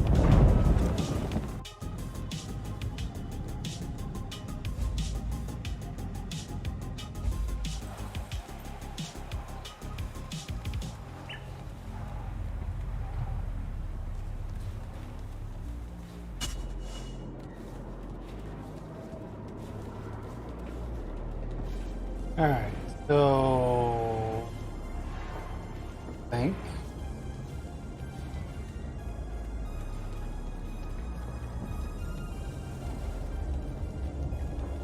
Ready yourselves?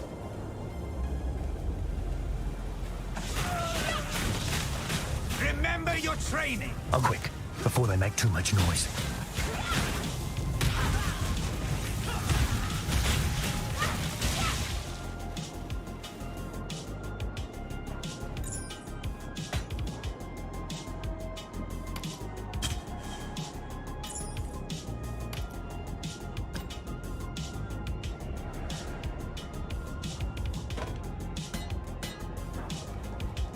This'll be quick.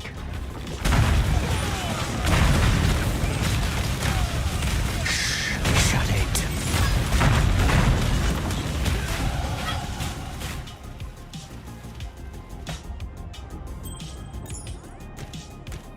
Too much clatter.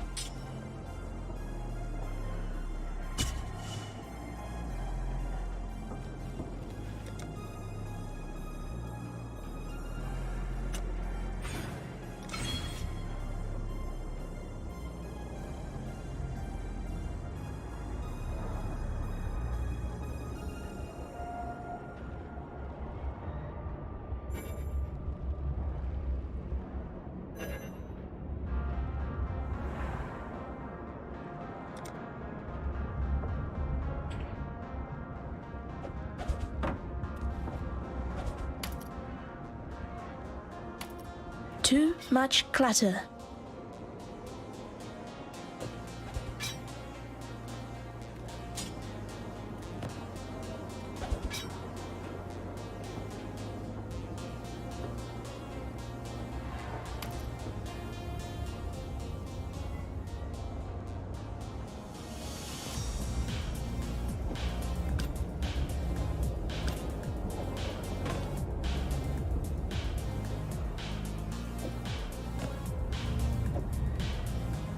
Ooh.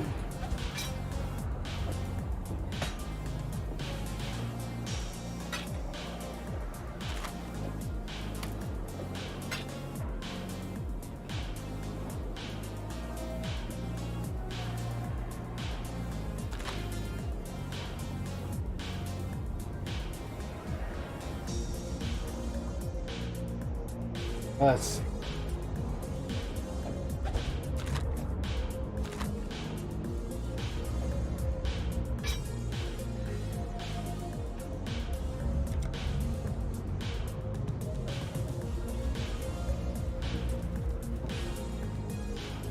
Thieves die! Yeah, yeah! I need more mana. Halt! Wasn't worth it, was it? We got company.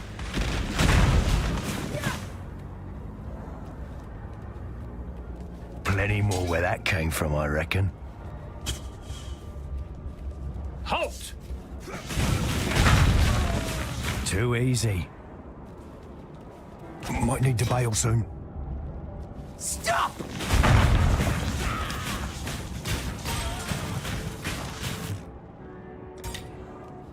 Trespassers! Forward!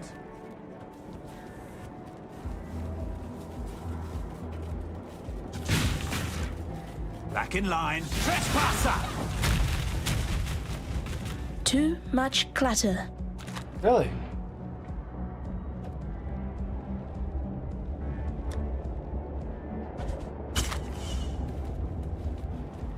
See you!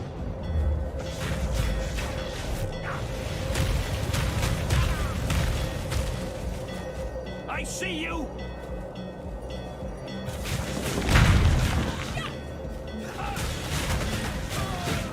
No further! Oh, no.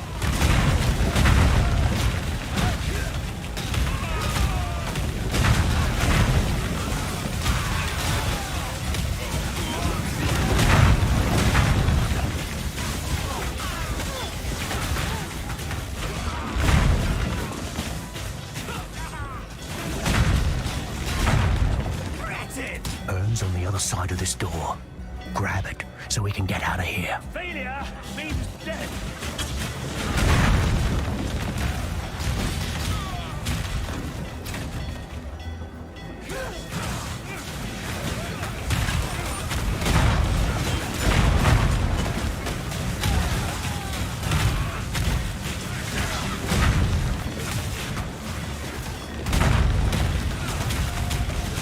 Pay with your blood!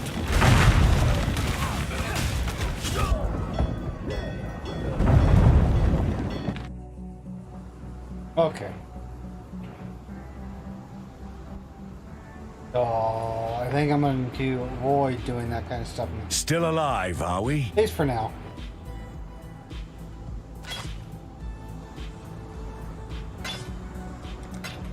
Stay sharp out there. I will go with a empty inventory, completely empty. At a later time.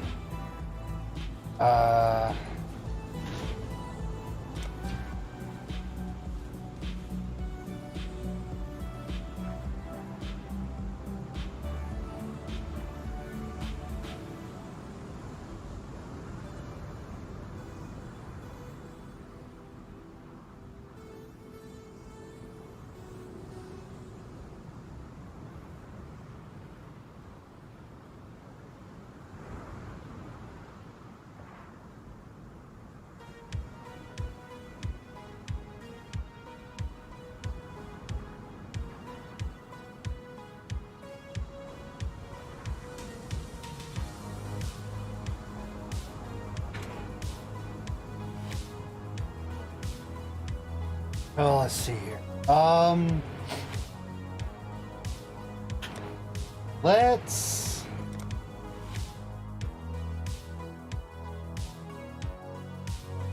go to a different character.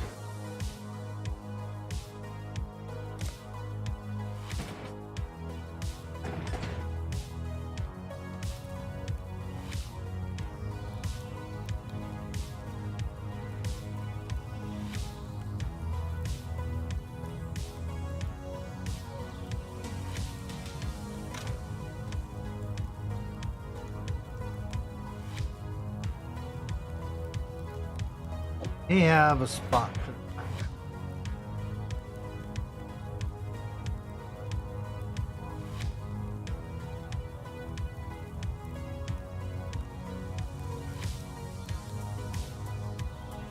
I believe these are all the ones that I thought that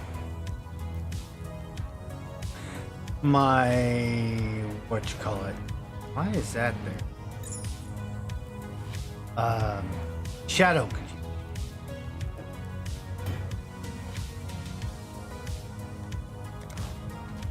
You have an open jewel slot.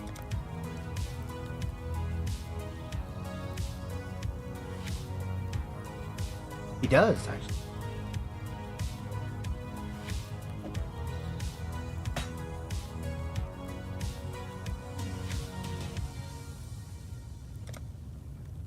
Let me... Sword Master.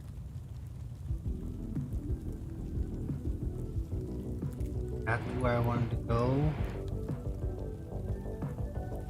I think so.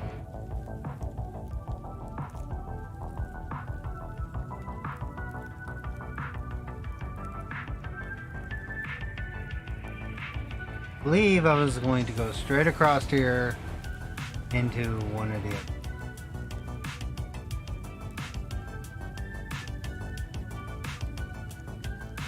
Okay. Freedom comes to those who fight.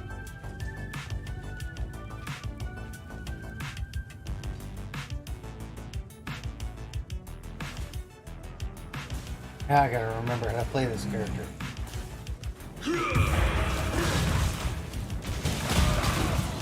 I cannot do this yet.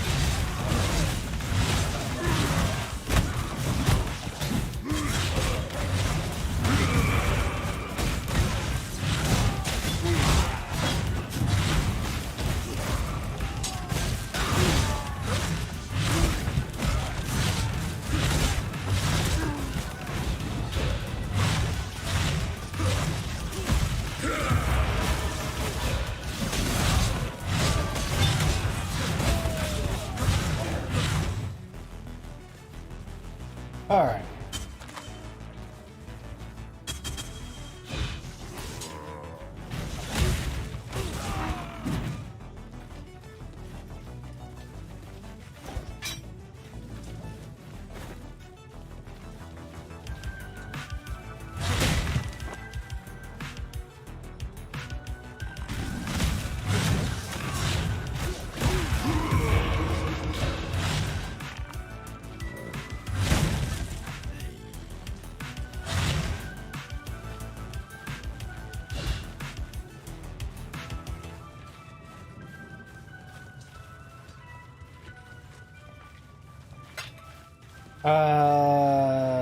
Let me go back here.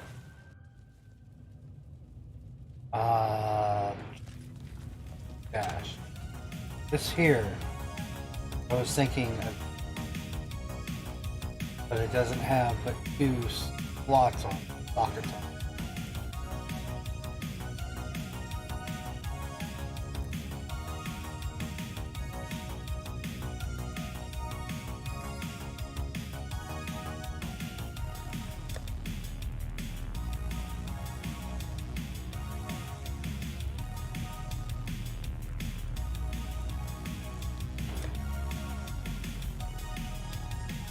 $521. It only has 2 slots. More armor, but only 1 slot.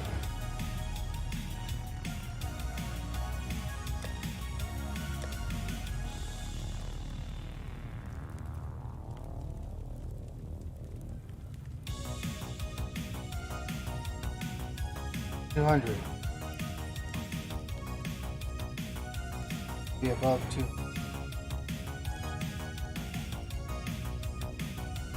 My helmet's at 8.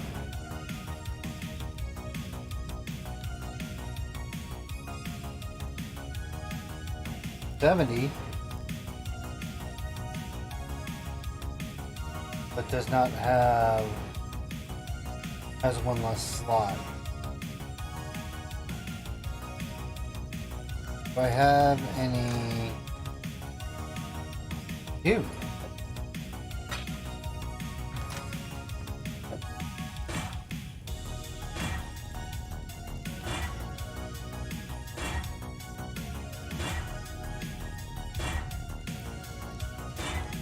Looks like 3 is about the best that one can do.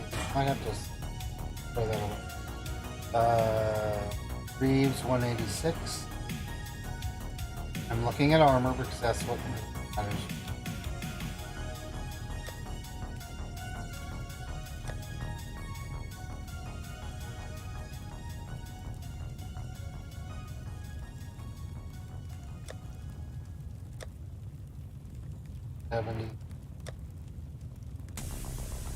Mine is it?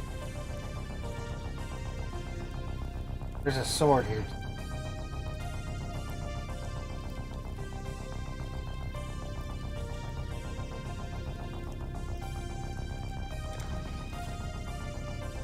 You need something?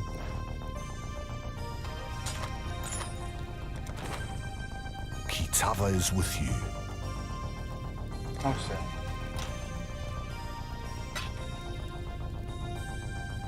I don't want Kitava with me.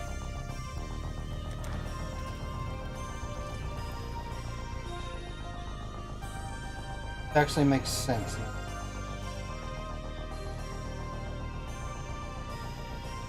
One strike is on that one. I still have vitality going.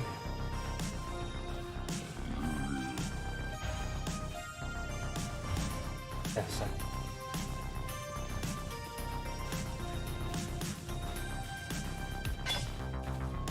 What was that? I just picked.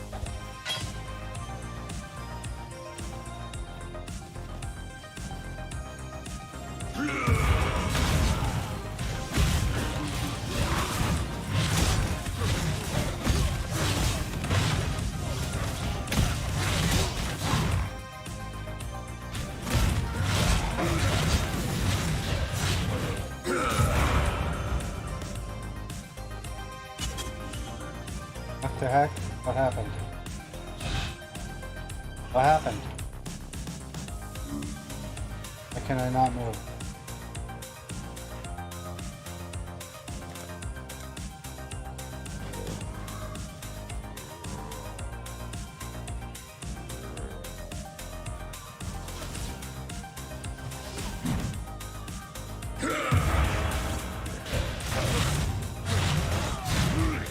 I cannot do this yet.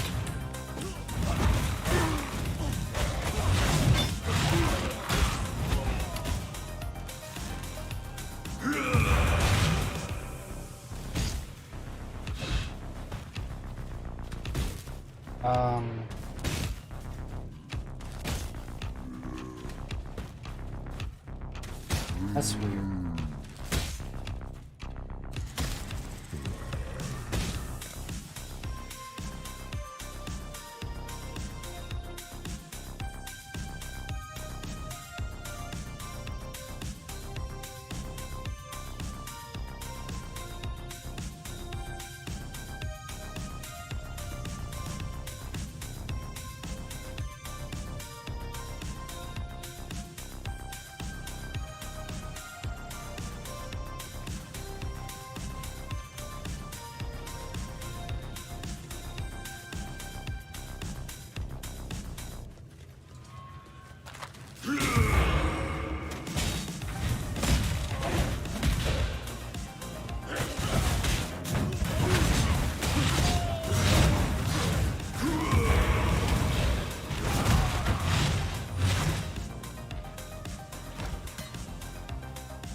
All right.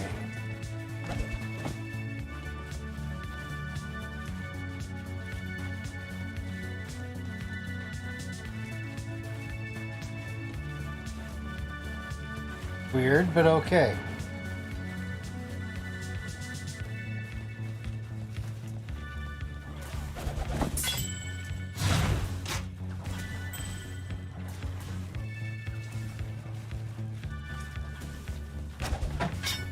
So what would you like to do? Like that?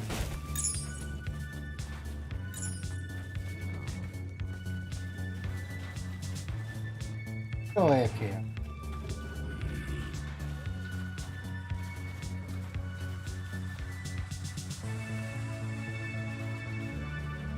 There?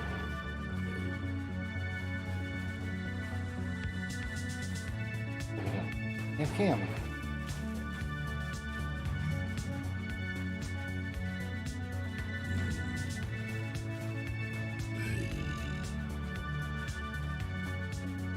Alright. Can't go that way. Oh wait.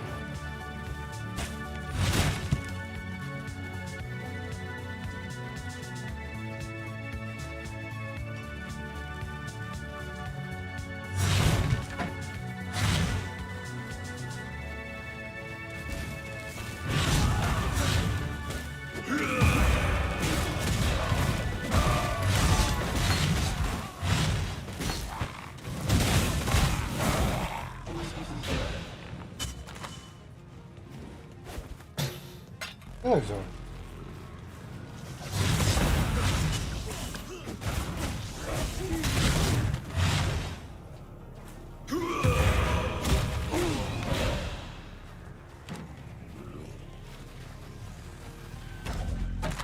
Oh, okay.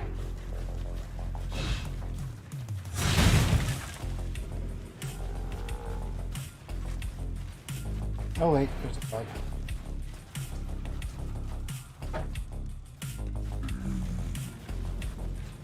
That is not too large for my...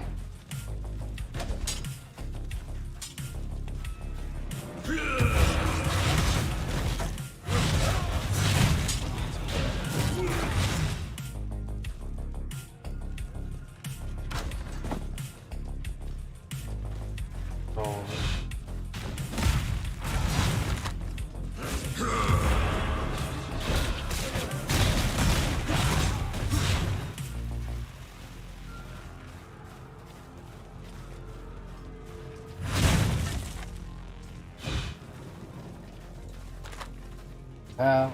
That.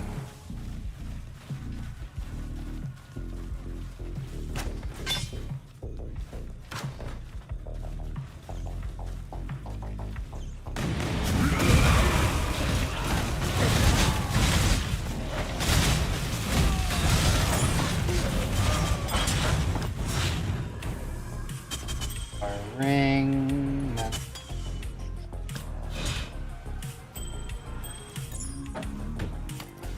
I cannot carry this. Okay.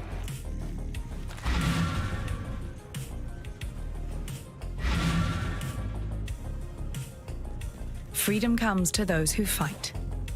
How many yellows?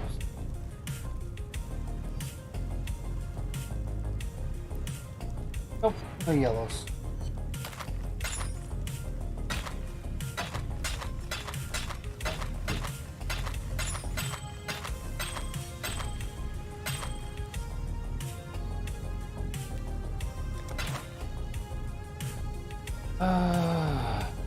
Remember, we do this for freedom. No stuffing.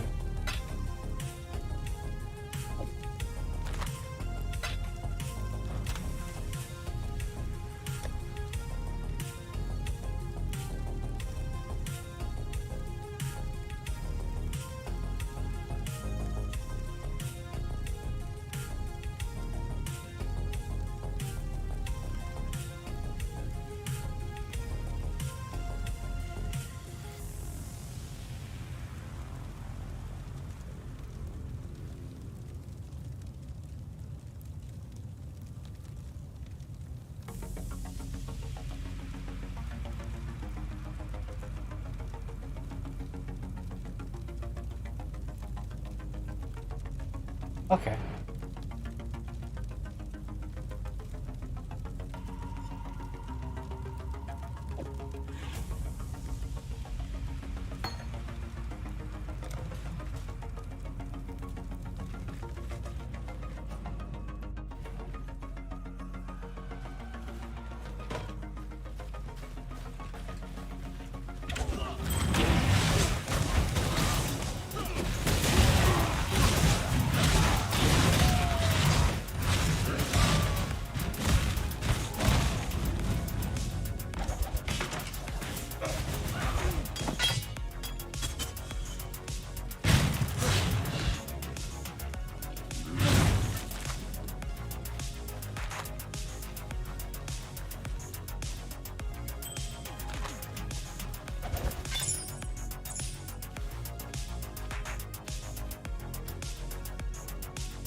All right.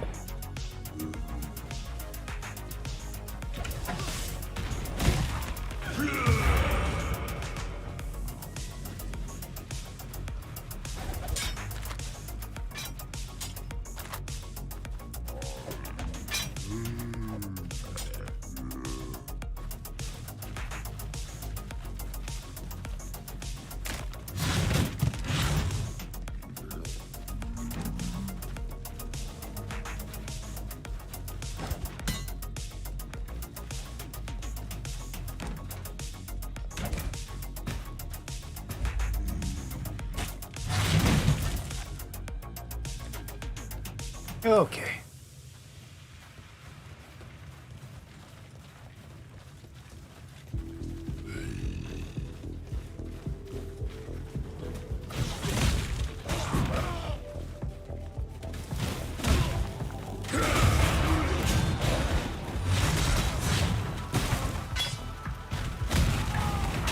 I cannot do this yet.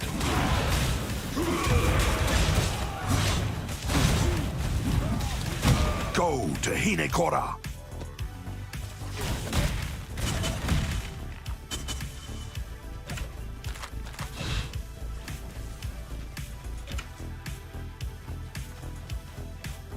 Alright, let's make my way back to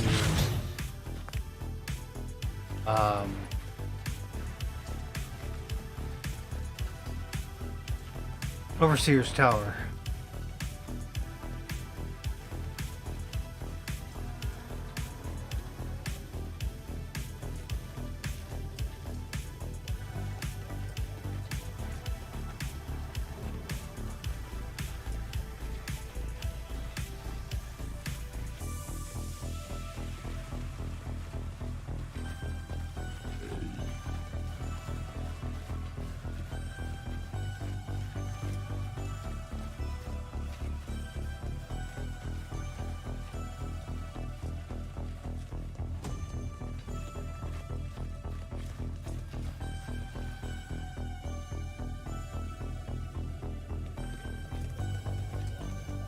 I simply can't express how wondrous it is to see you. What? No, not you, Exile. The miasmeter. The hope of humanity lies in this beautiful device and the precious knowledge it shall divulge. Far more useful than an accidental hulk of meat and instinct like yourself. In fact, I wouldn't be surprised to discover that your slaying of the beast correlates directly to the strife we must currently suffer. At least you've proved useful enough to return the miasmeter to me. That deserves some small reward, I suppose. Yeah. Now, where was I?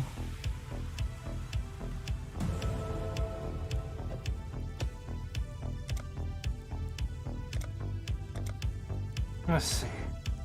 Exactly, where was I? I was right here.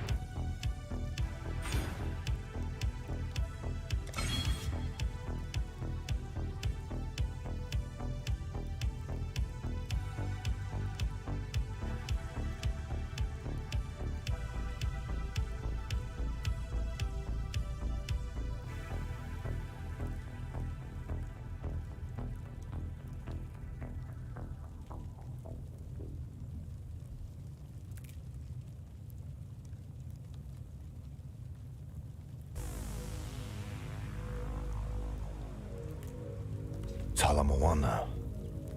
Take a deep breath. Inhale the twin stink of exploitation and oppression. Yes, these pens and cells have been our home away from home since the first Kārdui were brought here by Marseus Lionai, their great hero of the Empire. One of the best slavers they ever had. Not that he was the only one. Captain Sigmund Fairgraves funded many an expedition off the whipped backs of Kārdui children. High Templar Dominus was only the latest in a long line of men to grow rich by trading in misery. Oriathan wealth was built on Kārdui poverty.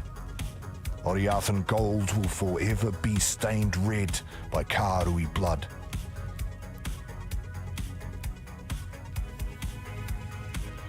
Lani's a pretty tough girl for a half-blood. Her mother was Kārdui, but her father, a lord with a nose for island flowers. Despite that Oriathan stain in her blood, Lani risked her life time and time again, slipping us the information that she bore between the lords and ladies of Theopolis.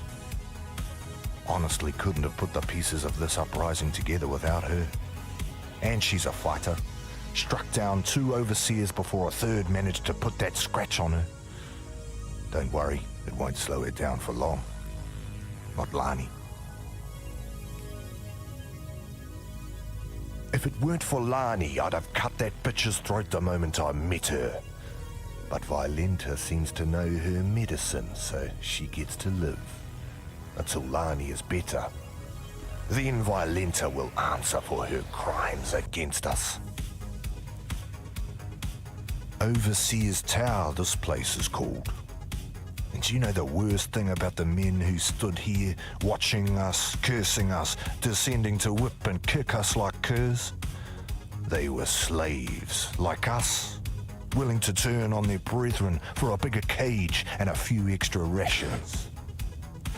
I can't quite put into words what a pleasure it was to take this tower, to rip the greedy eyes from those traitors.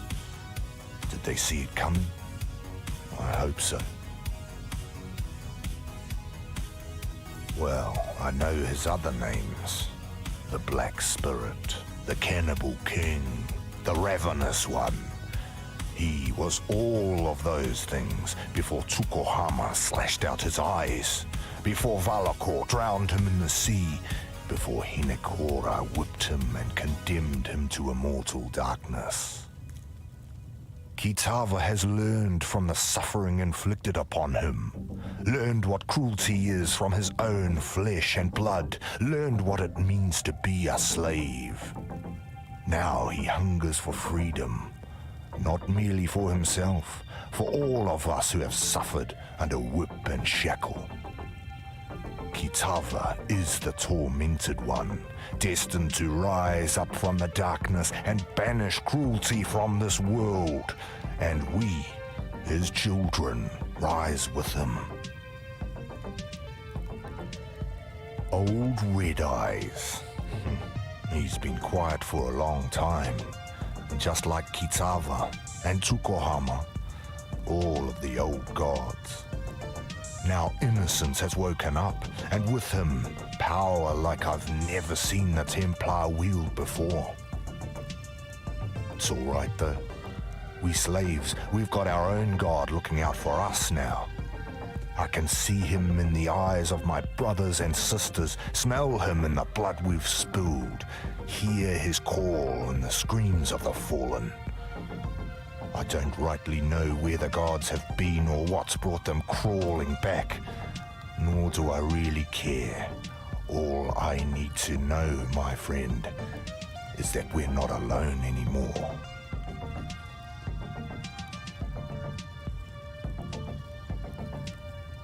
There's two parts to the Templar, the grim face and the spotty ass.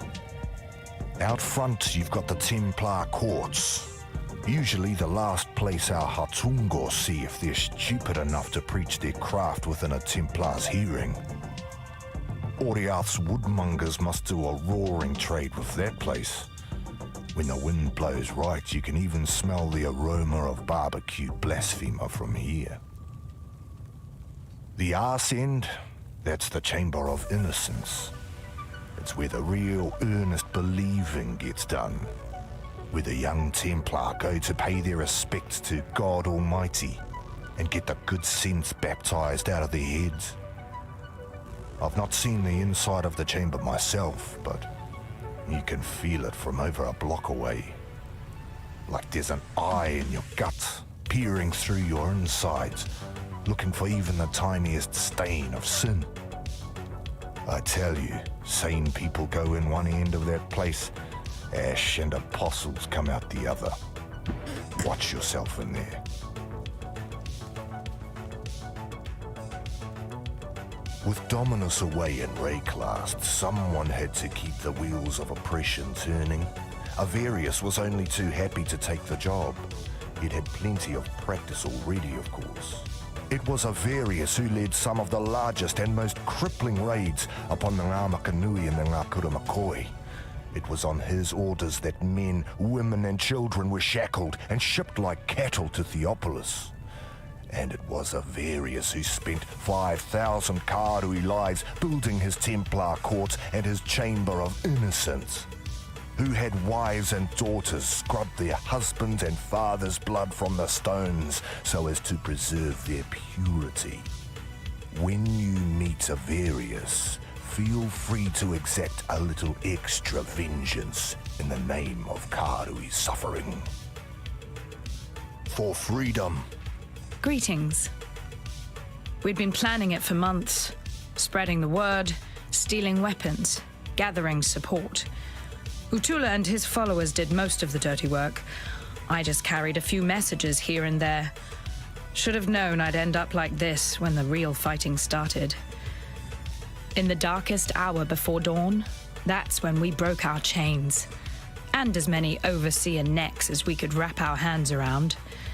We took the Panopticon as the sun rose over Theopolis, and that's as far as we got. When you're up against cold steel and colder hearts, there's only so far that anger will take you. Few of us can say that we've devoted our lives to anything greater than ourselves. Can you? I think Utula can.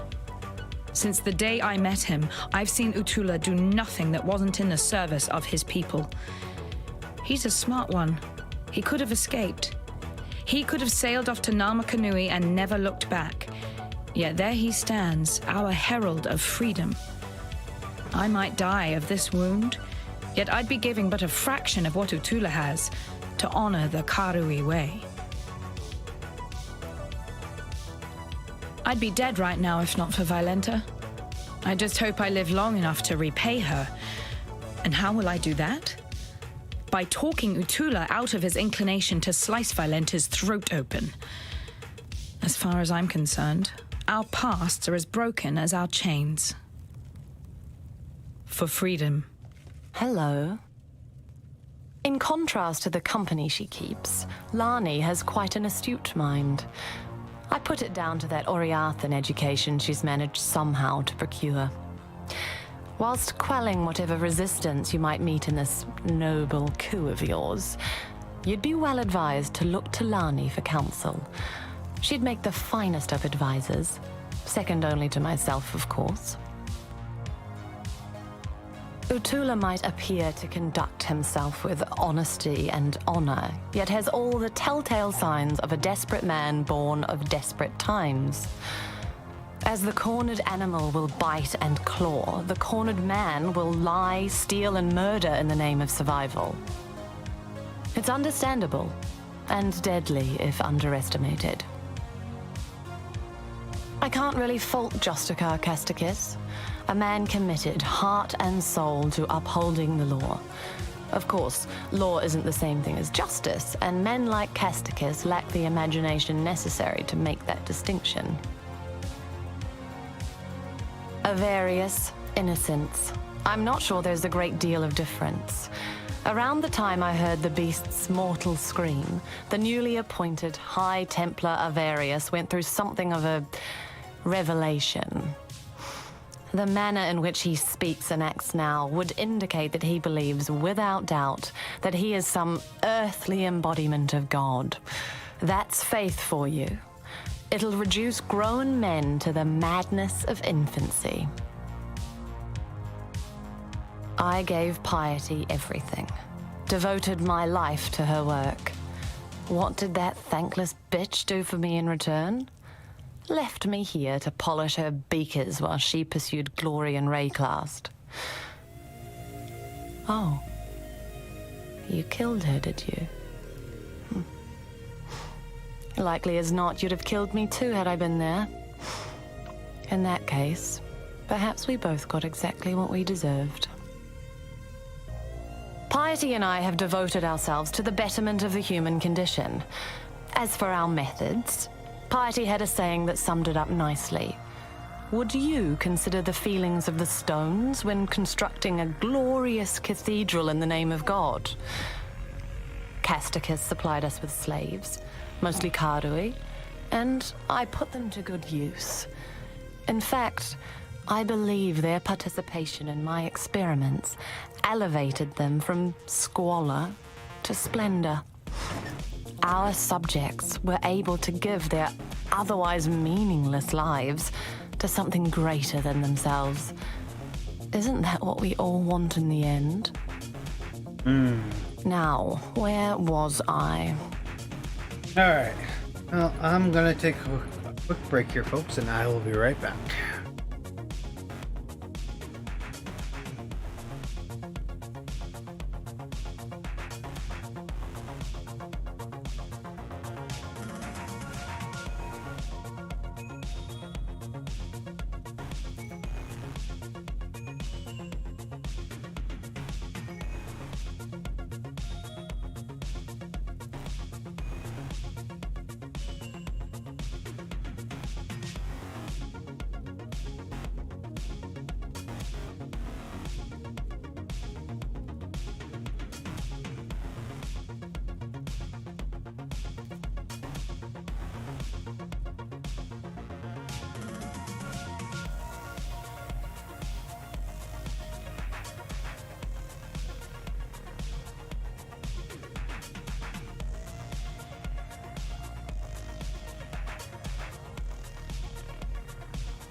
I'm back.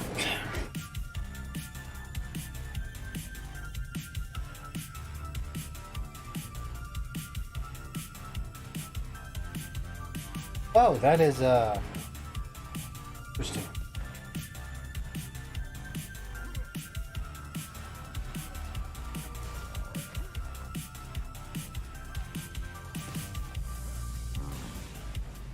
All right.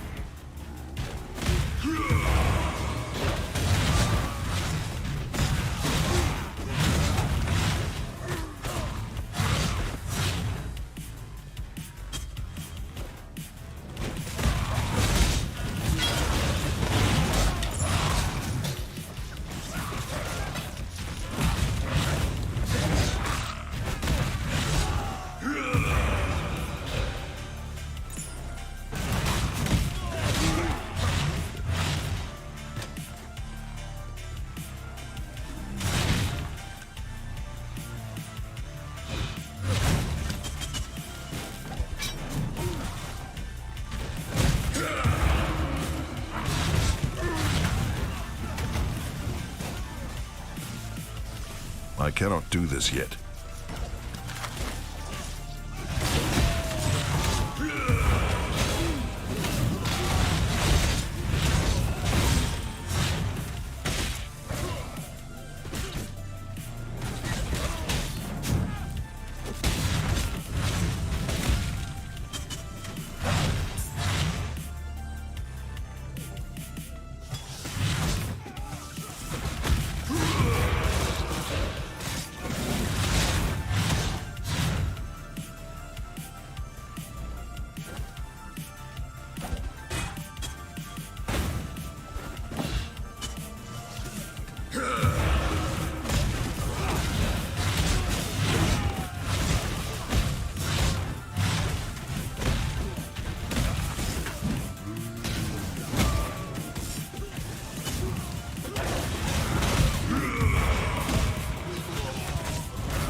Okay.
cannot do this yet.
I cannot carry this.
Alright. I cannot carry this.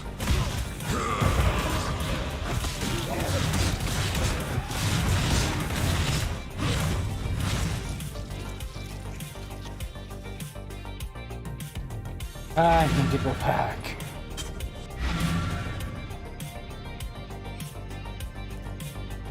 Greetings. Remember, we do this for freedom. Greetings.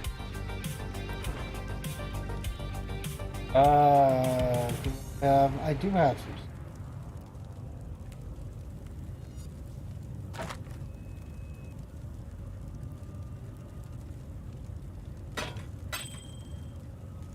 Oh.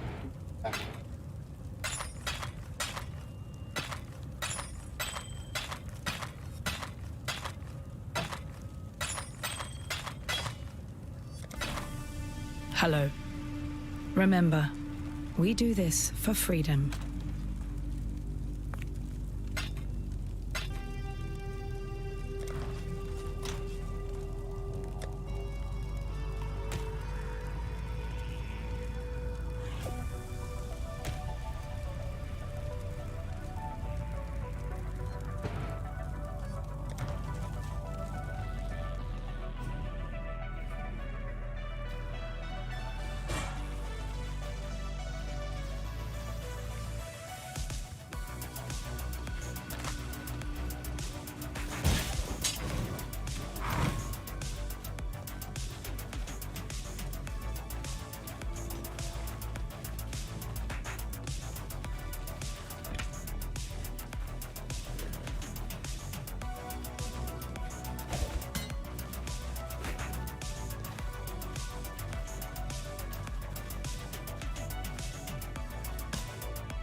Alrighty. Here.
I cannot do this yet.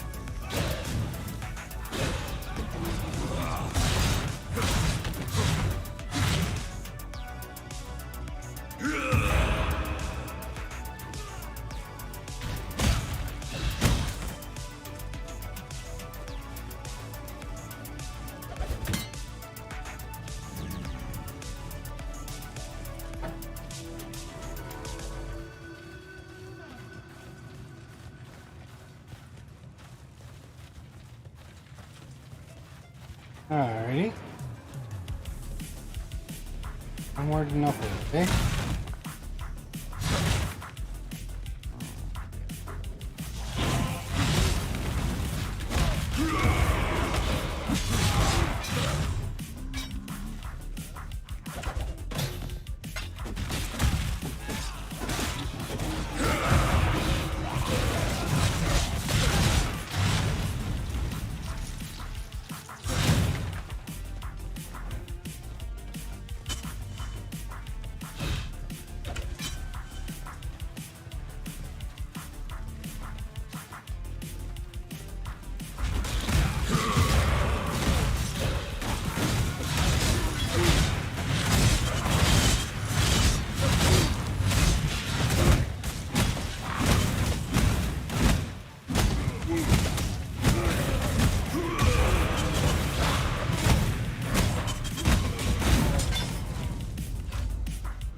Thank you.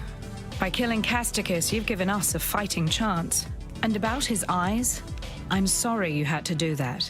Yet although Utula's solution might seem brutal, I've seen Karui men blinded with a hot poker, simply for looking a fraction too long at an Oriathan lady.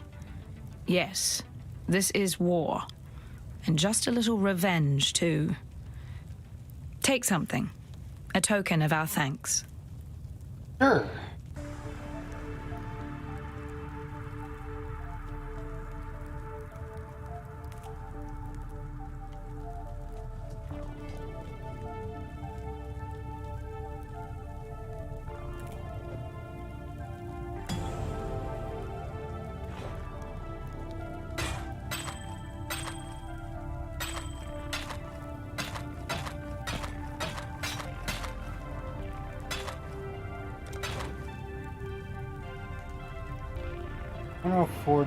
Remember, we do this for freedom.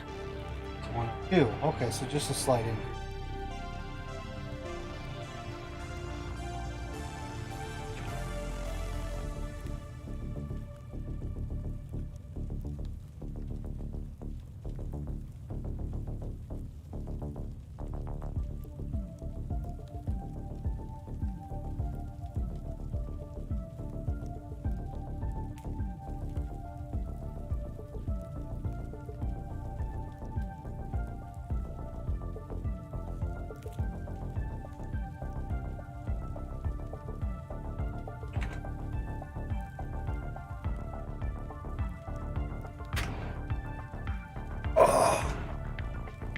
Let me see here.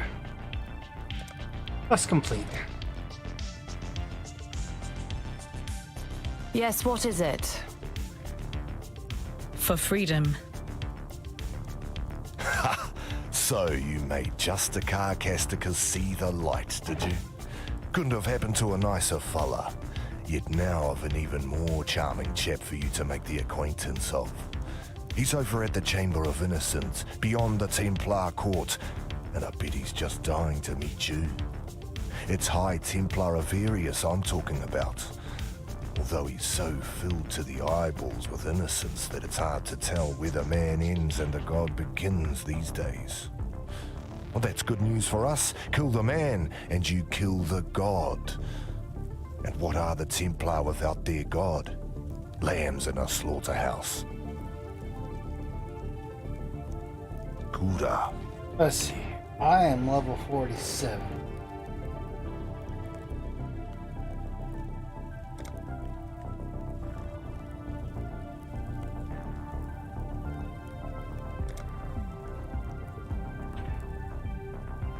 Wrong button.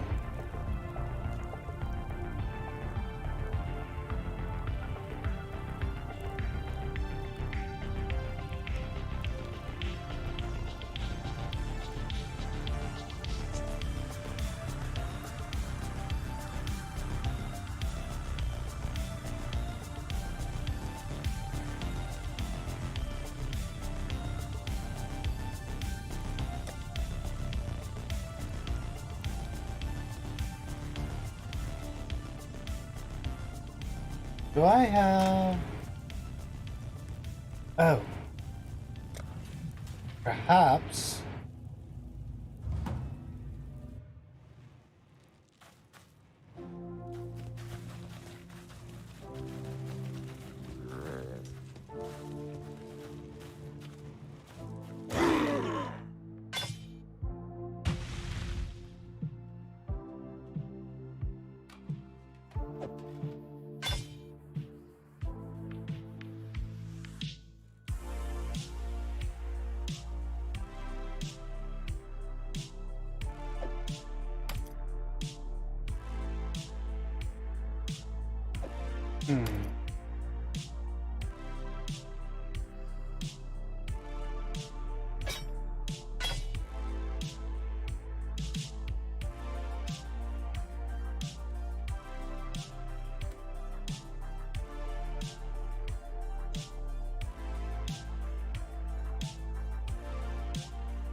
I think it was.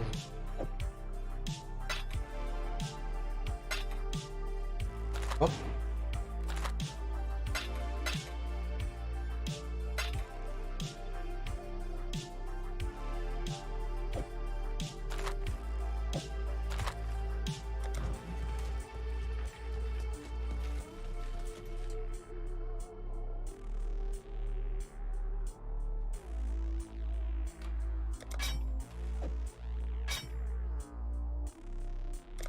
There we go.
You need something?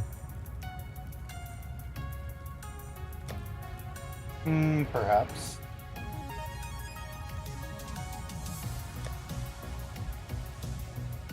You know, I'm going to look. At Tarkleg in Act 6.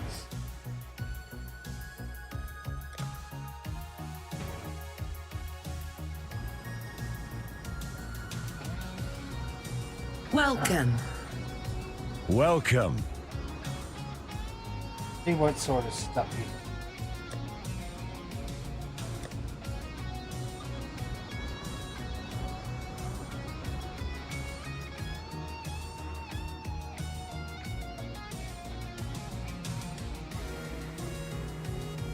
Anything in particular strikes me? Nothing does. See what Bestill has. Stay sharp out there. Still composing that poem about you, Exile? Now there's a sorry tale. More miserable than any dirge I've ever heard. Nessa's gone. Wandered off into the night, muttering to herself about dancing to his ditty. No, I didn't go after her. In truth, she was gone when I woke up the next morn. I only imagined she'd be muttering, you see, on account of the murmuring she's been making these past few weeks. Always the same. About him and his song, whoever in damnation he is. Lily Roth, granddaughter of the legendary Rottooth Roth. Oh, apologies if I seem a little giddy.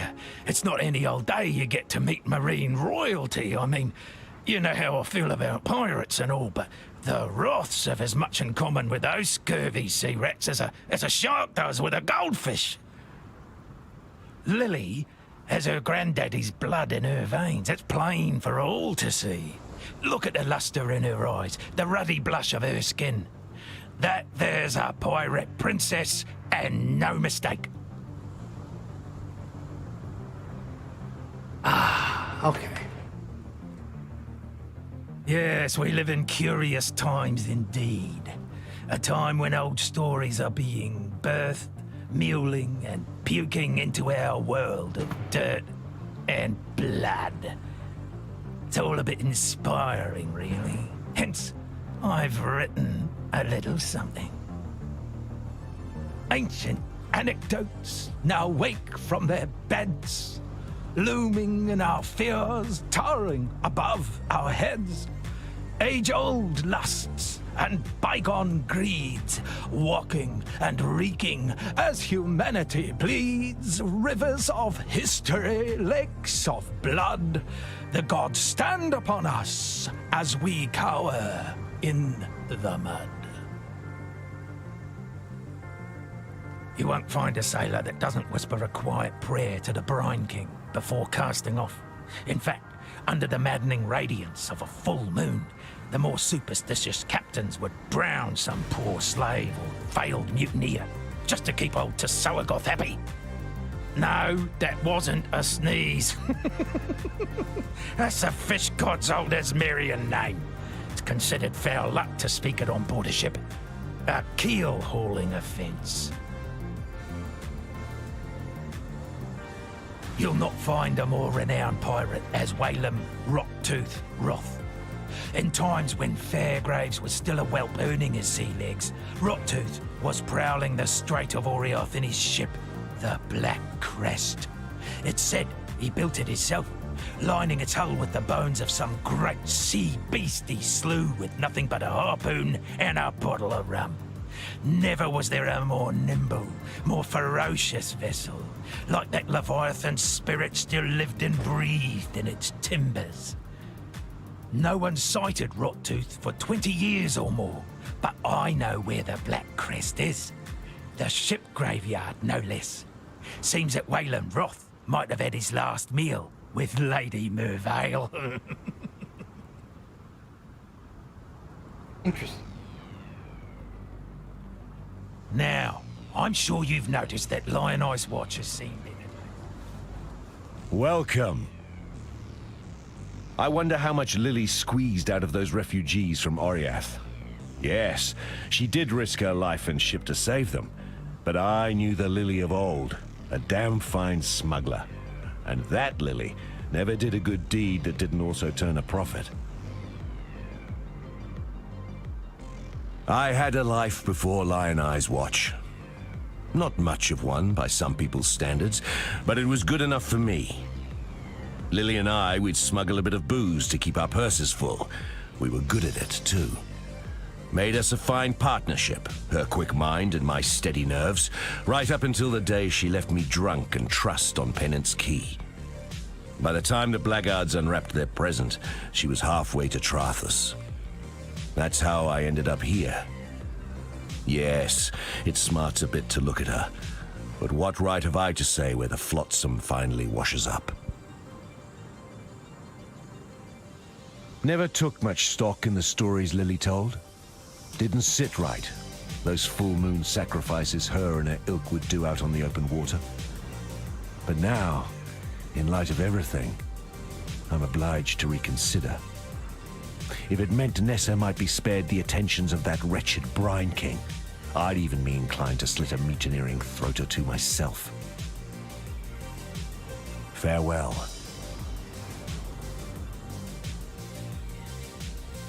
Let's go talk to him.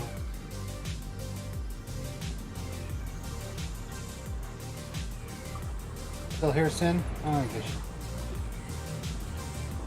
A wretched sight. So many drowned Oriathans cast into undeath. You freed them from their torment, and I'm sure they'd be grateful. Here, that little something extra I were talking about. Though the sea takes away, it gives back in greater measure. While you be skulking about, I've managed to do a bit of hunting on my own. Got a hole full of baubles and trinkets here, which I managed to, procure. Take a look. You might find something particularly naughty to help you on your life's voyage.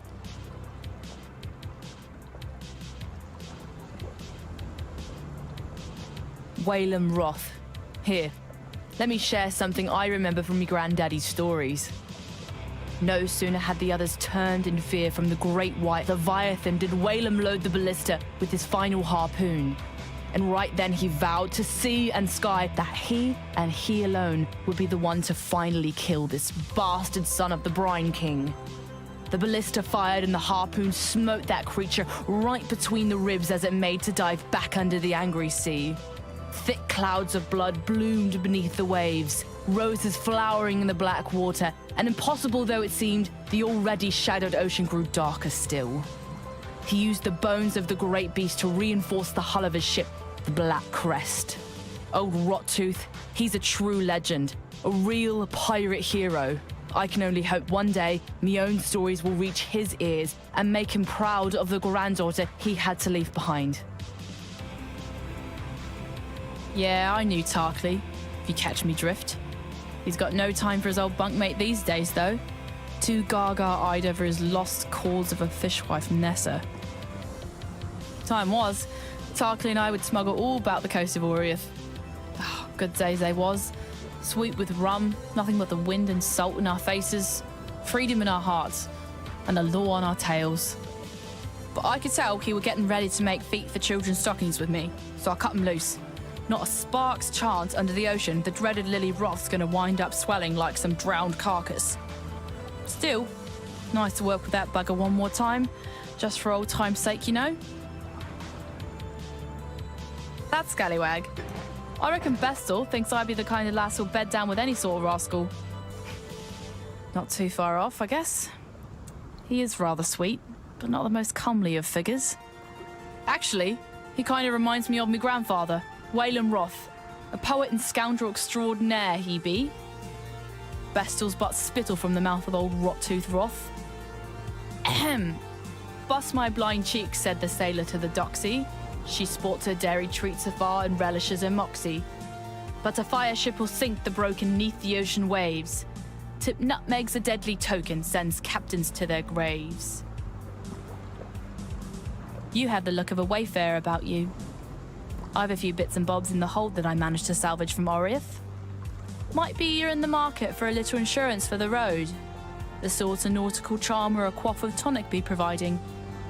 Go on, have a look-see. And if you're thinking to trade, I reckon we can come to a fair arrangement. A wretched sight. So many drowned Oriole. Oh, okay. You are a vendor. Yeah. Interesting.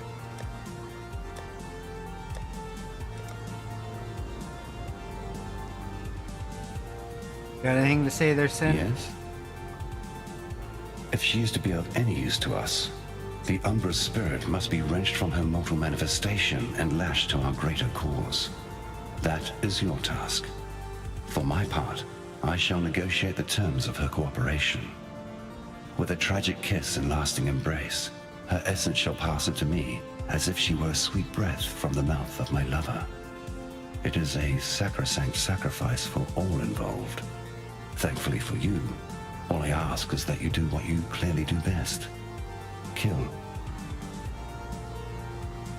Ambition is the bane of mortality. It was through ambition that we gods transcended the thick mud and thin blood of our mundane birthrights. Ambition that drove us to sustain our divine selves through the subjugation of others. Chevron's soul is made up of 1 part ambition and 2 parts raw, unbounded passion. Such a volatile spark shall burn briefly and brightly, and even the most deadened of hearts. I shall put this simply, for in truth, everything comes down to the simple act of planting a seed in the ground. The gods are rising because you slew the one creature that prevented them from doing so. Your name for it is the Beast. It was I who planted the seed in the rich soil beneath Highgate, who nurtured it, who watched it bloom into maturity, even as I succumbed to its mollifying powers. We gods, we were driven into slumbering darkness, to dream away eternity whilst the gentle beast watched over us. I would desire that we return to that blissful state, but my brothers and sisters of deism shall never submit to banishment. They have tasted freedom once more, and they shall not let go of this world until it is pried from their cold, dead hands. The beast was never a cruel master. It didn't want to destroy, to corrupt, to terrorize. It simply existed to exist. I made it that way. Unfortunately, in neglecting to provide it with ambition, I made it vulnerable to the ambitions of others. Queen Atziri and Doriani, Emperor Chittis, and Malachi. Others even before them. I created a beast that would free humanity from the tyranny of the gods. Yet all I really did was provide the perfect tool with which humanity could tyrannize itself. All right. Despite your best efforts, Beast Slayer, a splinter of hope remains.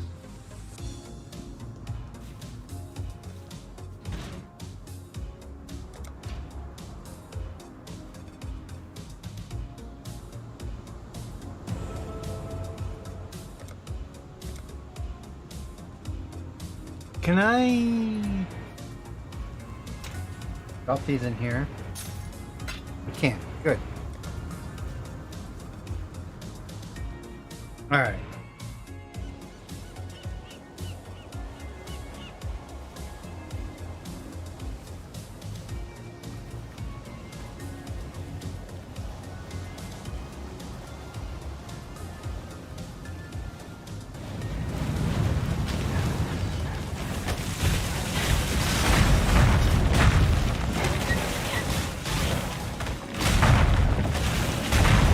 Oops, clumsy me.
When I'm ready, and not before.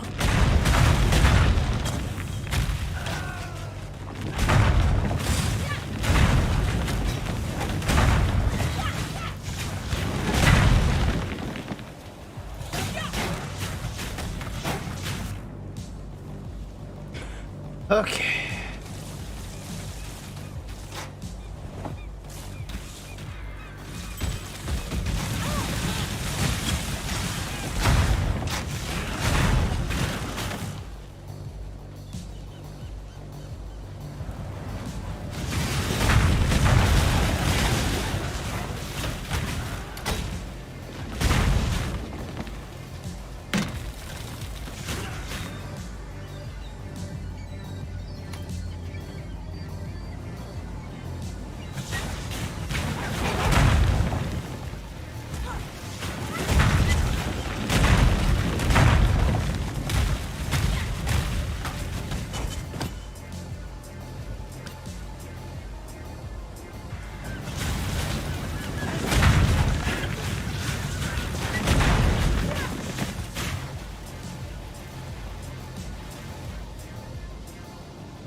Too much clutter.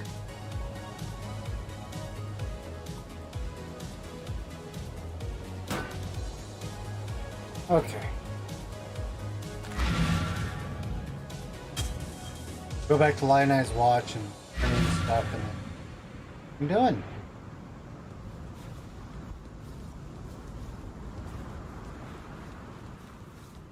Welcome.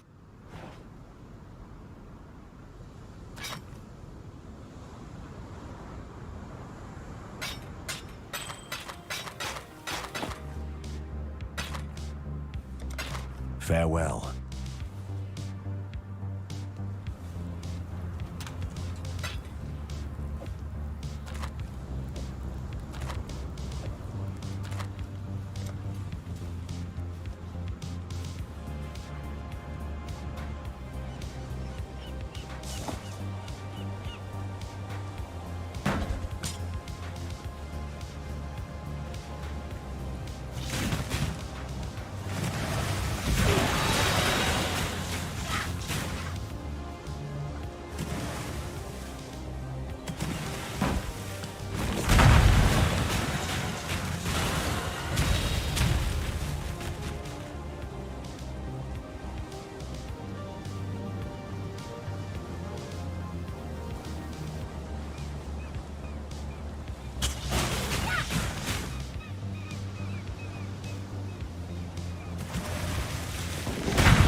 Too much clutter.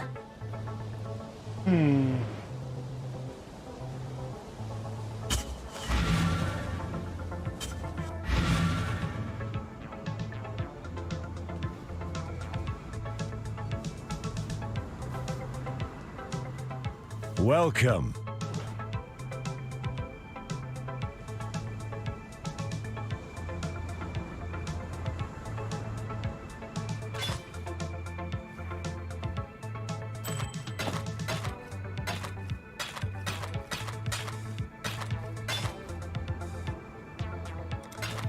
Stay sharp out there.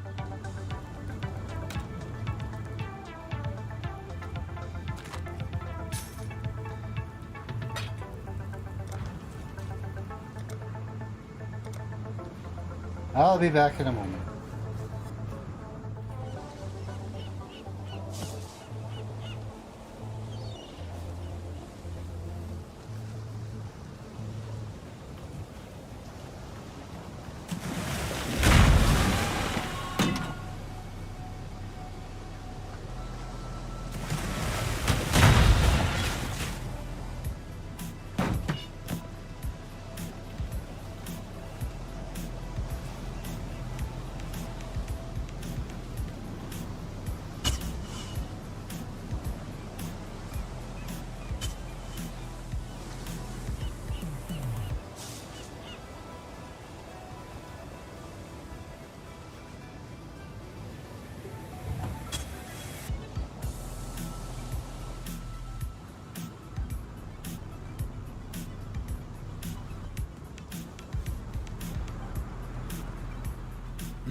Marvelous. Oh, yes, yes, it's all here.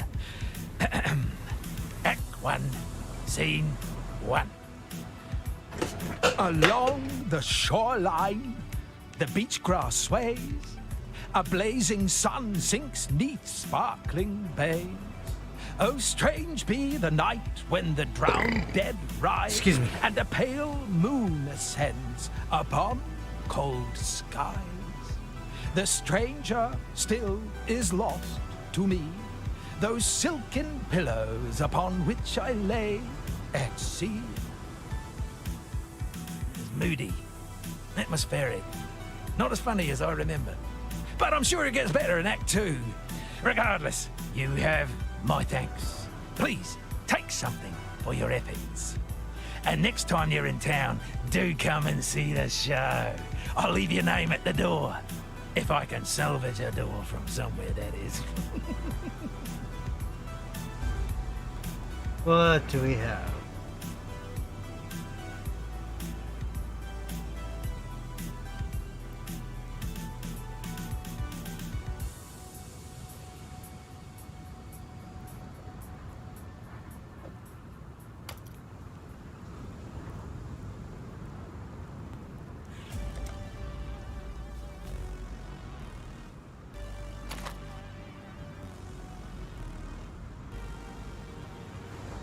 Welcome.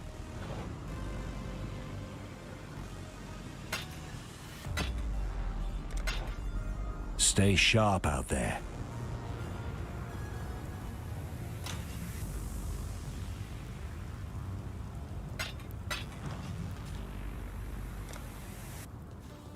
Well, folks, as the song and the saying goes, it's always 5 o'clock somewhere.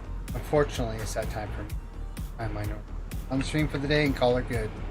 You guys have a good night. Be good to one another. Love one another. Remember, if you don't feel down, you bring everybody up. Remember, I do not stream on Wednesday, so I will not be here tomorrow. I'll be back on Thursday with more Path of Exile. You guys have a good day tomorrow.